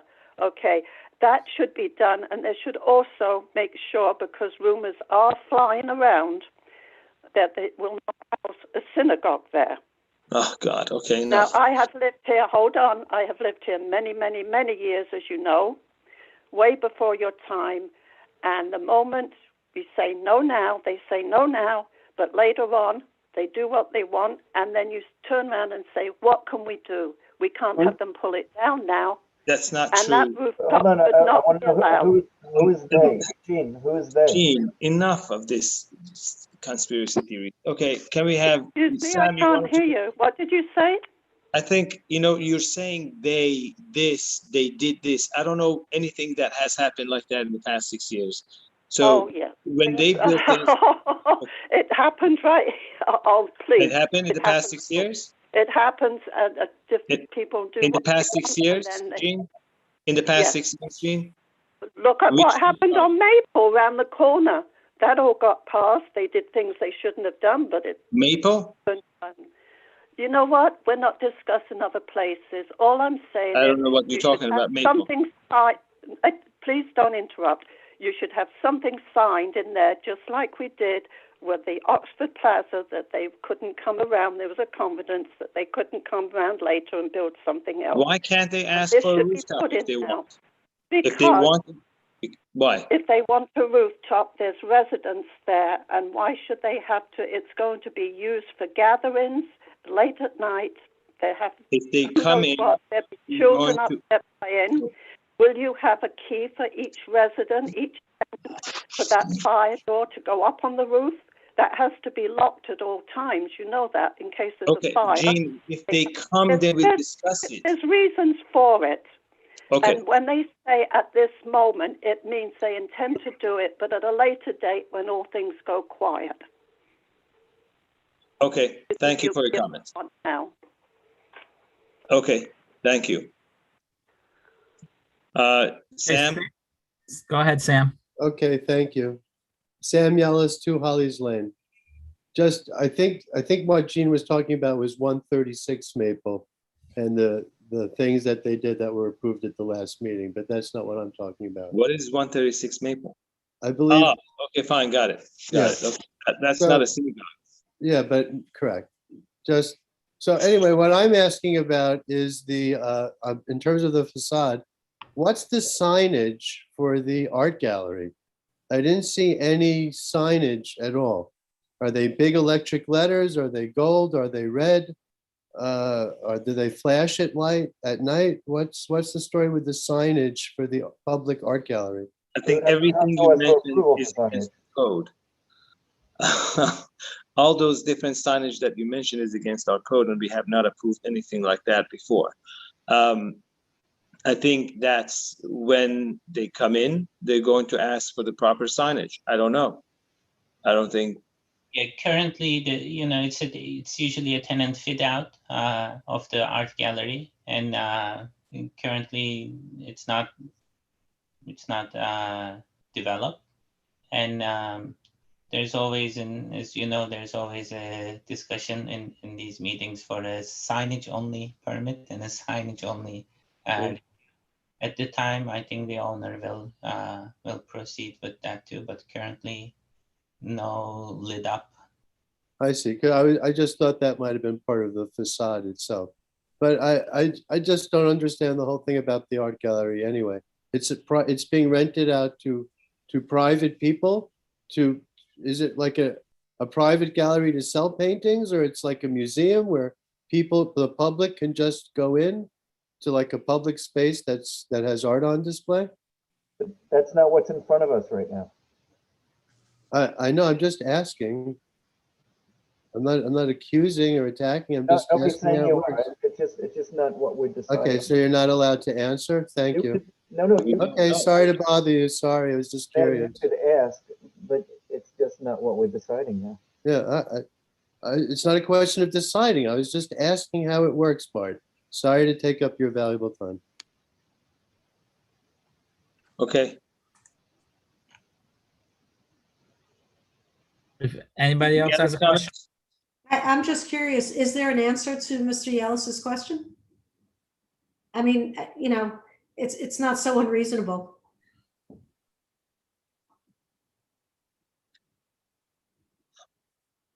They're applying for an art gallery. You're asking how they're going to use the art gallery, if it's going to be rented, if it's going to be private, if it's going to be an art gallery that people come in and put their arts there. Well, part of it is that when, you know, we're looking at the plan, and I guess where is it visible? It's visible presumably from Middle Neck Road, not from north, correct? Right. Okay, so I think people just want to get a sense of where is the entry point, how much of the floor is it taking up? Is it a third of the? You know, Annie, you know that none of that is in front of us. I mean, those are good questions. I'm just curious, is there anything, but it's not, you know, if someone has a question. That's not, you see, you're right. They're great questions and I'm not disagreeing with it, but those are not the questions that are in front of the board. We are deciding on the facade, on the material, and on the architectural stuff. What's going to be on that? What's the square footage of it? It's all have been decided already. I don't think any of us can make, if they have an answer and they want to give an answer, then you're not welcome. I don't mind knowing the answer, but asking the board. Okay, well, can we ask them? Does Mr. Oz know? So to what I know, this has been submitted again, part of the zoning approval. So what I know is I can't tell to be either publicly operated or privately. So it can be a tenant fit out like private. But the intention is these facilities, as part of the zoning resolution, the use of these use group is actually for community facility, right? So it's under community facility use and community use. So it will be open to public, even it will be operated privately, as most art galleries do. But that's currently how much I know, because that's how it's laid out with the zoning. But again, once the building up and operational, then it's a operational and lease agreement. They can be much more detailed to the answer you're looking for. But to the best of my knowledge, it's an art gallery, art space for community facility use, including neighbors. And but of course, it will be operated properly, not for everyone to come and use, but everyone to come and participate. Okay. Thank you for the question.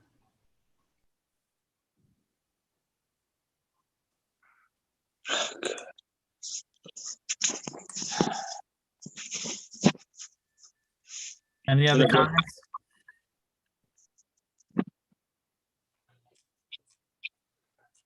I don't see anybody, Mayor. Okay. Does any board member wish to move the?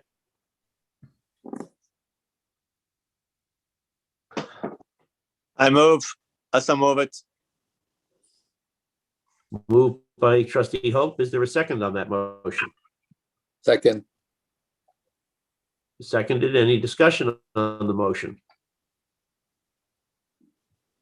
All those in favor of granting architectural and facade approval pursuant to the resolution that was posted before the board moments ago, say aye. Aye. Aye. Aye. Are there any dissents or abstentions? Hearing none, the motion passes unanimously. All right, thank you. Mayor, I believe that there are still minutes of prior meetings to approve. Oh, budget, we have to do the budget. Thank you very much. All right. Okay, right. Mayor, can we pass the budget before the minutes and the abstract? Yes, please. Okay, so the discussion was held after the public hearing that we had. The public hearing was closed for the members of the public to comment. However, after further discussion, there were some changes to the tentative budget.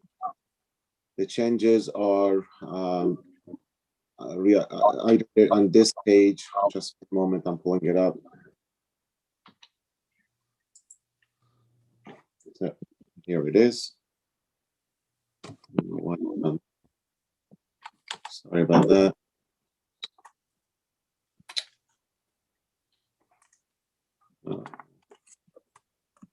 Just one moment.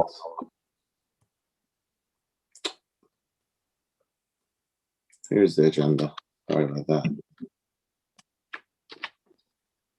Okay, so the changes from the proposed budget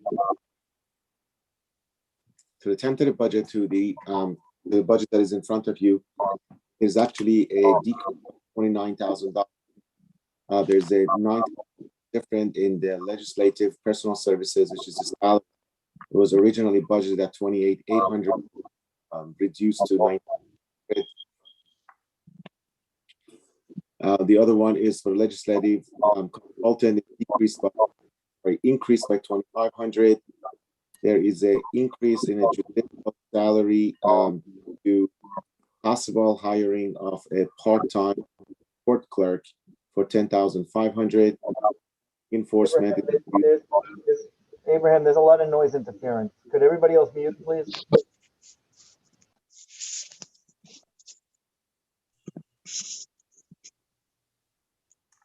There is a decrease of $5,000 in the parking enforcement. The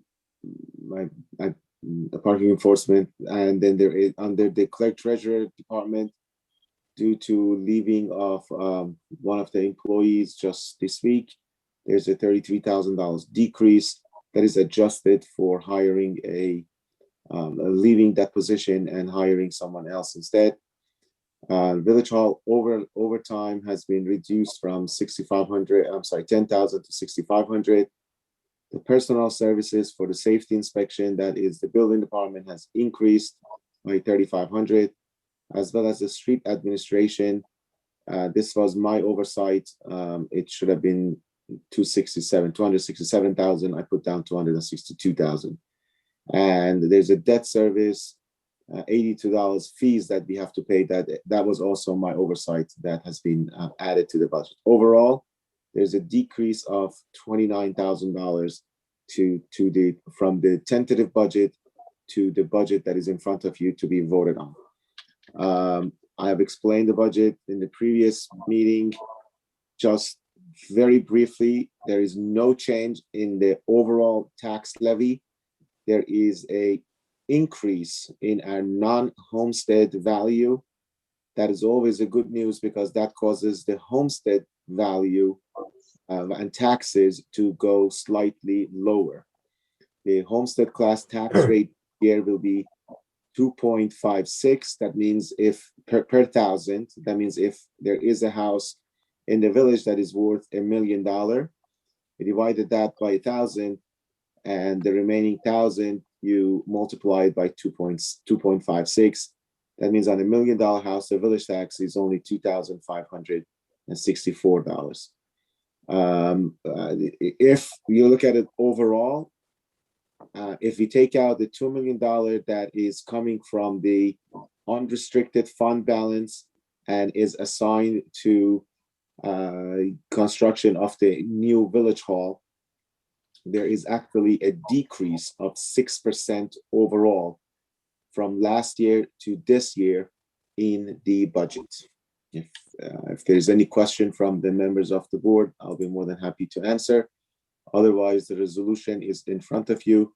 There are two resolutions.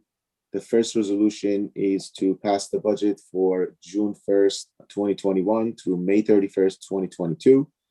And the second resolution points out the amount of the total amount of the budget, the appropriated surplus that will be used, fund balance from the sewer debt service retirement, as well as the estimated revenues, and it will end to be balanced to be raised by the levy, by the tax levy of $7,305,677, which again, for the 5th year in a row, it has not decreased. Part of the second resolution also sets the tax levy, the percentage of the tax rate for the homestead and non-homestead class. And the final part of it instruct the village clerk to collect the taxes and deposit it in the village's funds. Is there any question regarding the budget?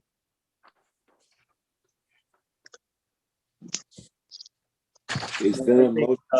You explained the budget very well. I wanted to appreciate I know it's not easy to do the budget.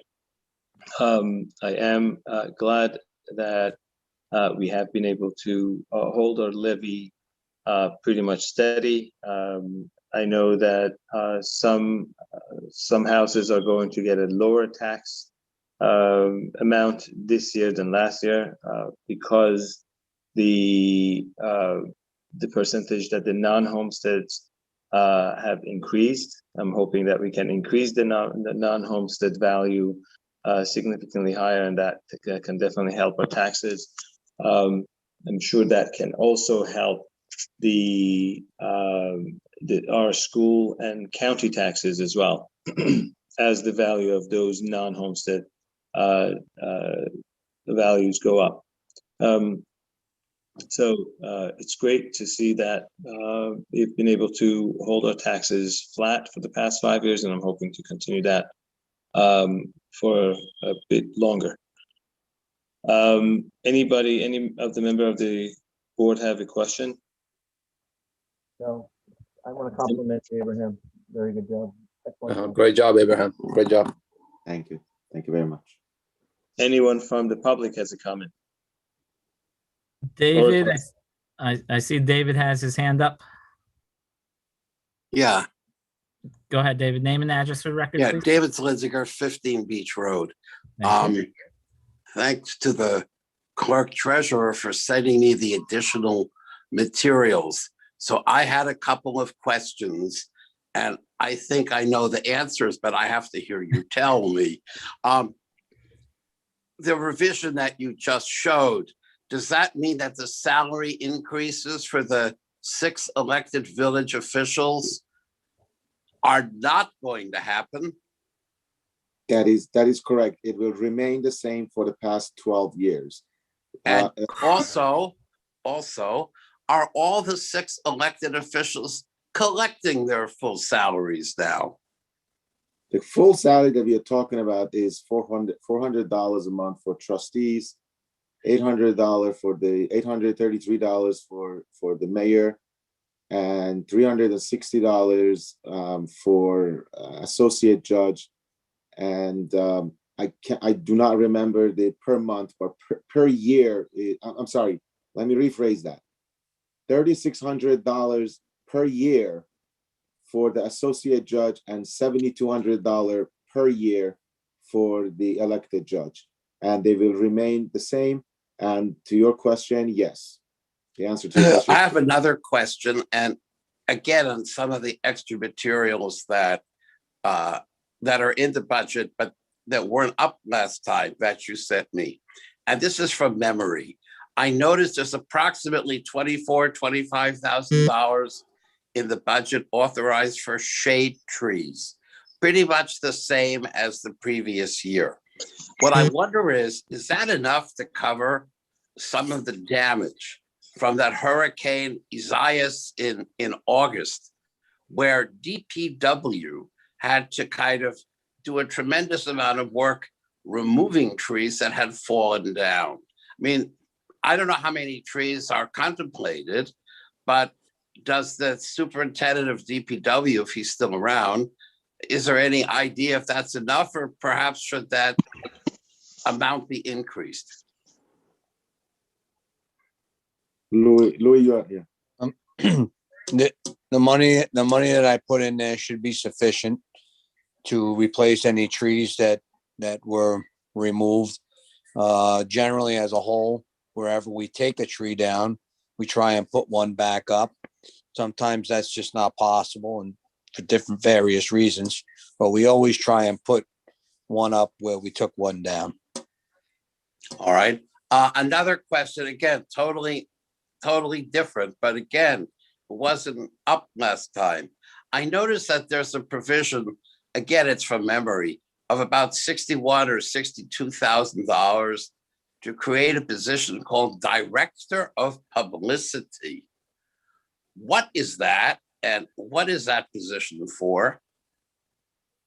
That was the position for the employee that recently left the village to pursue other opportunities, and that has been removed from the salary schedule. It has been replaced by another position, which is the secretary to the Board of Trustees, with about 33% less a reduction in the salary. And then if there hasn't been a secretary to the Board of Trustees in all the years that I've been paying attention, what is the purpose of having this new position? And assuming you find someone, what's that person going to do? The person who will be appointed to that position basically will have a clerical work to coordinate what the board needs, as well as helping in the main office. Currently in the main office, we have our accounts payable person, we have Brian, our deputy clerk, and myself downstairs. And at times it gets extremely busy. At times people come to the window. At the same time, you have people ringing in the phones, and it could become extremely busy in the main office. The position of the secretary to the board, besides from being, attending to the board questions, will be of helping in the main office as well. And to your knowledge, Abraham, do other villages in Nassau County have a person with a similar title and responsibilities? Every board of every village or every town is entitled to have a secretary. So if you have a architectural review, we are entitled to have a secretary to the Board of Architectural Review. If you have a Board of Trustees, we are entitled to have a secretary to the Board of Trustees. We had one actually. May I just add to that, please? David, maybe you may not realize, but the village of Great Neck had always used that title, the secretary to the Board of Trustees, up until approximately 2 years ago, maybe 2.5. But we always had that title in this village. For whatever reason, the board didn't put somebody in that title, and the title was left vacant, but we always used that title. That was always a title in the village. Yeah, if you remember, Dan Small, I believe, had that position. That's correct. Dan had that. Before Dan, Adele Pompanelli had that. Katie had that title for a little while. Right. After Dan, Katie had it. After Katie, we had the person who works upstairs in the building department. I can't remember her name right now. Leslie had it, and then Karen had that position. And since Karen's title was changed, after that, that position was vacant because some of the central position. Right, some of the duties of the director of publicity overlapped with the secretary board of trustees, secretary to the board of trustees. Thank you. You're welcome. Does anybody else have any questions or comments? Yeah, I have a little question for David. If you can do me a favor. David, are you still there? Yes. Hello? Okay. I have an issue with the boards of education raising taxes on us every single year. And it's going up 12 million this year too.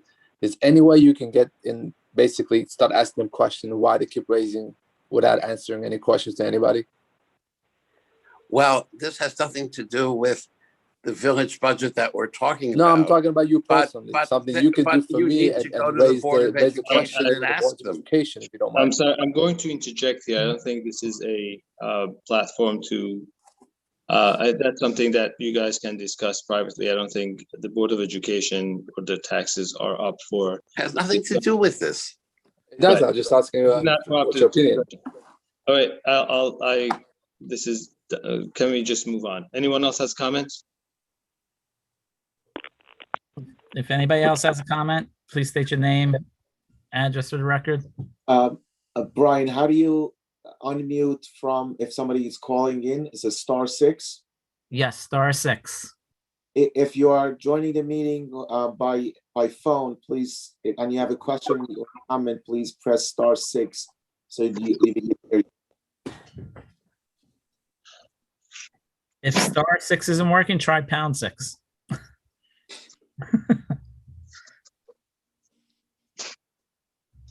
Hello? Go ahead. Hello, is this public comment now? This is for the budget. All right. I believe there's no other questions. Peter? As was indicated before, there are a couple of motions that the board may wish to entertain.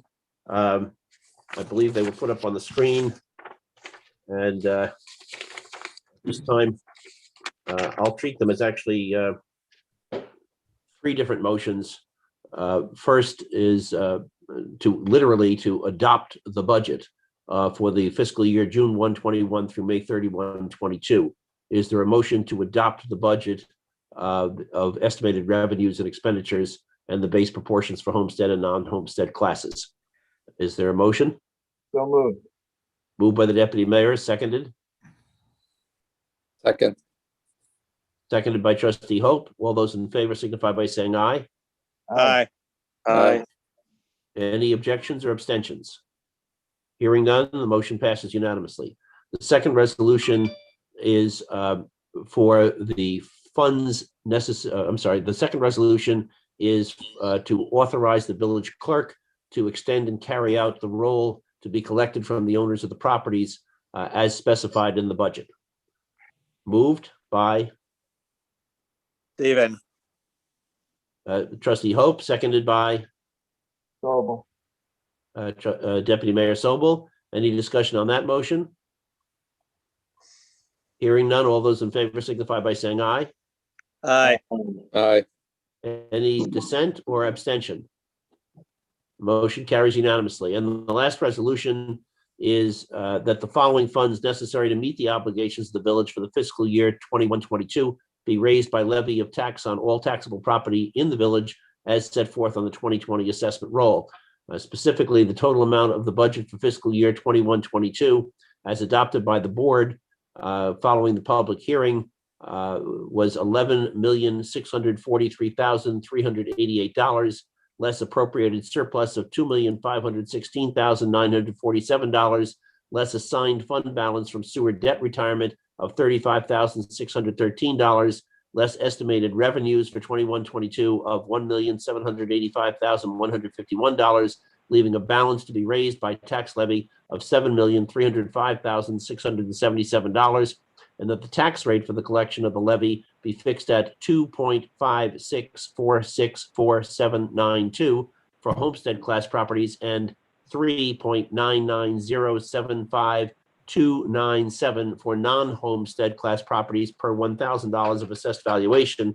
And further, the mayor be and he is authorized to execute and deliver to the village clerk a warrant directing the clerk to proceed with the collection of such taxes as provided in Article 14 of the real property tax law. Is there a motion to that effect? Moved by the deputy mayor, seconded by Hope. Trustee Hope. Any discussion on that motion? Hearing none, all those in favor signify by saying aye. Aye. Aye. Any dissent or abstention? Hearing none, the motion passes unanimously. Before moving further, just because we are. Mayor, that concludes the resolutions with respect to the budget. Thank you, Peter. Just I want to mention that the taxes are due usually on July 1st. There was something, the Senate, the New York Senate, New York Senate passed a law that, and it was signed by the governor, that the tax due date can be extended. And this year, the board has decided that the due date to collect taxes without interest and penalty would be August 31st. So the tax bills, if you do not have an escrow account, will be mailed out last week of May or early June. You should receive it by early June, and it's due by August 31st and without interest or penalty. Mayor, next item on the agenda is the minutes of March 16th. I'm just going to put it in just a moment.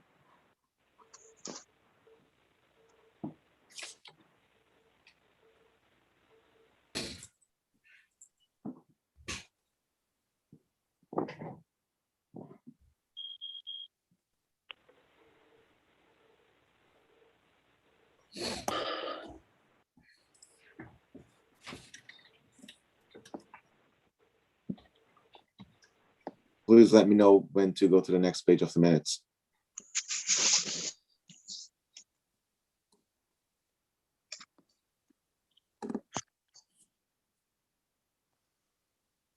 Next. You keep going. I've read them. So if anybody else wants to chime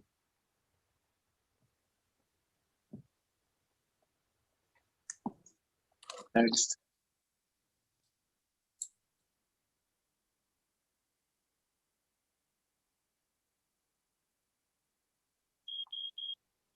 Next.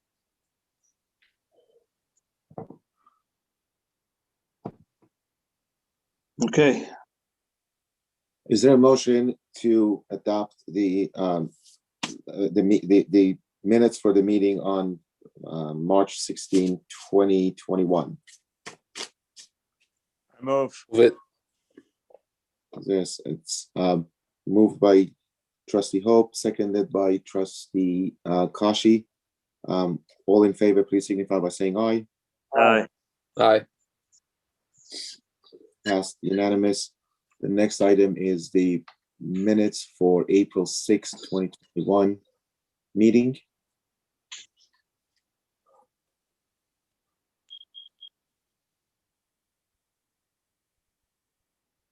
Next.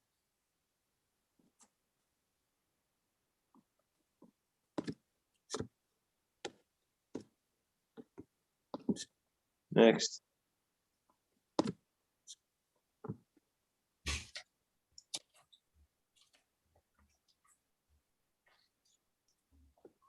Next. I'll move the minute. Is there, All in favor, please signify by saying aye. Aye. Aye. Passed unanimous. The last item on the agenda is the abstract for this coming Friday, May 7th.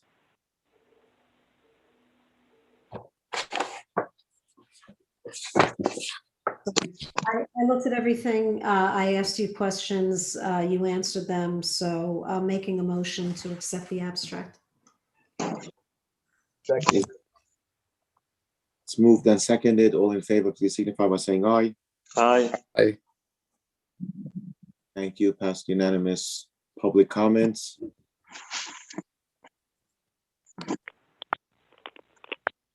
If there is anybody who would make a comment, please unmute your line. I I think Jim had a want comment. to ask a question.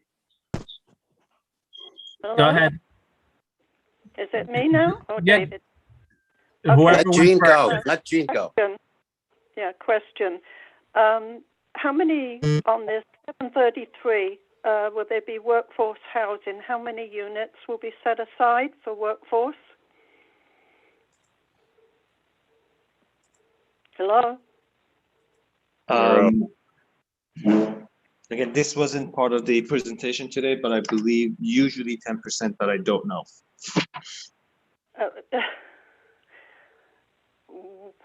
Well, that it would be, it should be knowledge. The developers built in 60 units. How many have been set aside for workforce housing? As I said, this was not the decision that this board made. So it's very difficult for me to answer, but it usually is 10%. Usually it is, but has it been done? It cannot be less than 10%. So we will definitely get 10% of the units for workforce housing.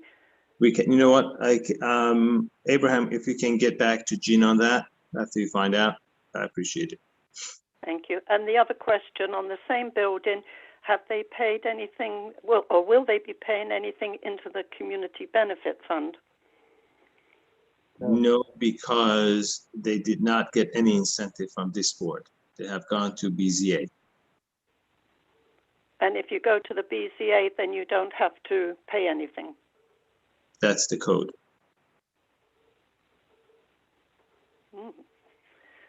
So I guess everybody would like to go to the BZA, then they wouldn't have to contribute anything. It's not that Okay, simple. that's it. Thank you. Well, that's okay. If you're not interested to the answer, that's fine. Okay, next question. David, go ahead. Okay. David Slenzinger, 15 Beach Road. I had a couple of questions. Number one, a couple of residents as well as myself have been complaining for more than 2 months about the for rent sign hammered into the tree at 31 Beach Road. The superintendent said that the owner had been, noticed about it. But I mean, is that sign ever going to come down? They were noticed and they were summoned. A summons was issued. So, okay, so that has to go to village court, is that correct? Correct. And I hope that, of his own, whoever the owner is will take it down. Another question that I asked also a couple of meetings ago was about the percentage of a shop where the sign can cover the window. And there I was asking about the former Tech Prime, 631 Middle Neck Road, where there's some kind of like advanced physical therapy.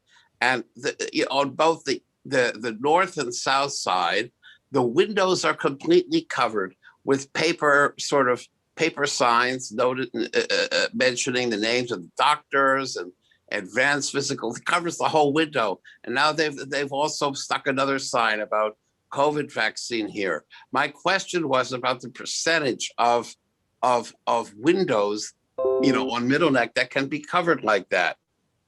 Right next door to it is this Epic, that kind of after school enrichment thing, where actually the sign is quite attractive, but it takes up the whole window. You said you were going to sort of check what the code said. I think Mr. B said he would as well. Do we have any determination about that? because it does make the village look trashy. It is trashy. So David, we did go up and down Middle Neck Road. We did cite some of the businesses that had some over coverage of the windows. If you remember in the past, something went to the mayor and the board because they handle the signs on Middle Neck Road. And when it came to a doctor's office or a professional, they allowed it to have a little more signage, especially during COVID, to let people know that there are COVID testing being done, vaccinations being done, etc. So that was approved. Anything else on Middle Neck Road? We did cite them and had people take down some of the signage that was covering the windows too much. All right, because that side, that coverage there is pretty, let's say it covers the whole window up. And there are not very many other businesses that have it. And I think it is displeasing and it doesn't look very good. Another question is, and again, other residents have had this and have asked me about it too. The Kol Yisrael Achim Synagogue at Middle Neck and Piccadilly. Apparently they're holding, it's in full service in terms of religious services every day and on Saturdays. But what I wonder is, has the construction there been completed? No, it's funny that you should bring that up today, David. I posted a no occupancy sign on the door today because they do not have a C of O. So they should not be having any services there. That was posted today. Well, okay, that I hope it will be enforced, because my concern is I don't want, again, if construction hasn't been completed, I don't want people going into a structure where something might be unsafe. And clearly you share that opinion. So I hope that will be enforced. Absolutely. And one more thing, not in your department. A month ago, I asked about the village newsletter, and I was told that it would be distributed to apartments and so on. But no, I mean, I haven't seen it around my building, and clearly it's never going to be delivered. Is that correct? You said that you received it. That's why I put it in the No, I got it from someone else, but the mayor said that there would be some kind of an effort made to distribute additional copies to several hundred apartments in the village. And I can tell you that in my building, we have never received it. And I just mentioned that not everyone was as eager as you are to read it. And when I heard that you received it, it was not delivered. However, I don't know if you received the postcard for the Earth Day recycling and e-cycling. I did receive that card. Okay. And I actually did bring items for recycling. So you must have used a different, let's say a different mailing list for that. So I hope that you said that last time, I hope you will use what we'll call that second mailing list if there are future publications. Plus you did post it online. So that if I may finish, after you said that you want to see those, I went back and I fixed the mailing list. The mailing list that was used the second time include a lot of apartments, and I'm working on it to make it more available to everybody in the village. With that note, I just wanted to thank Louis for sending the trucks and his guys to help on that day. It was a very successful program. The entire truck, the shredding truck, was filled to the top, and Louis's employees had to go 3 times, empty the truck for e-cycling. It was an amazing program. A lot of people appreciated it, and a lot of people actually asked that if we could hold it on a twice a year, which they were very appreciative of the effort of the village. No, and I used it and it was a good idea. Also, the town, which does it twice a year, has not yet held one due to COVID, and I'm sure they will again. Thank you. Any other comments? I don't see anybody else, Mayor. All right. Thank you, everyone. I guess we don't have a meeting in 2 weeks. Is that true? That is correct. The next meeting will be June 1st. First, okay. Everyone, enjoy the holidays. Be safe. Enjoy the weather, and thank everyone to participate. Have a good night, everyone. Moving to adjourn. Second. All in favor? Aye. Good night, everyone. Is there a motion?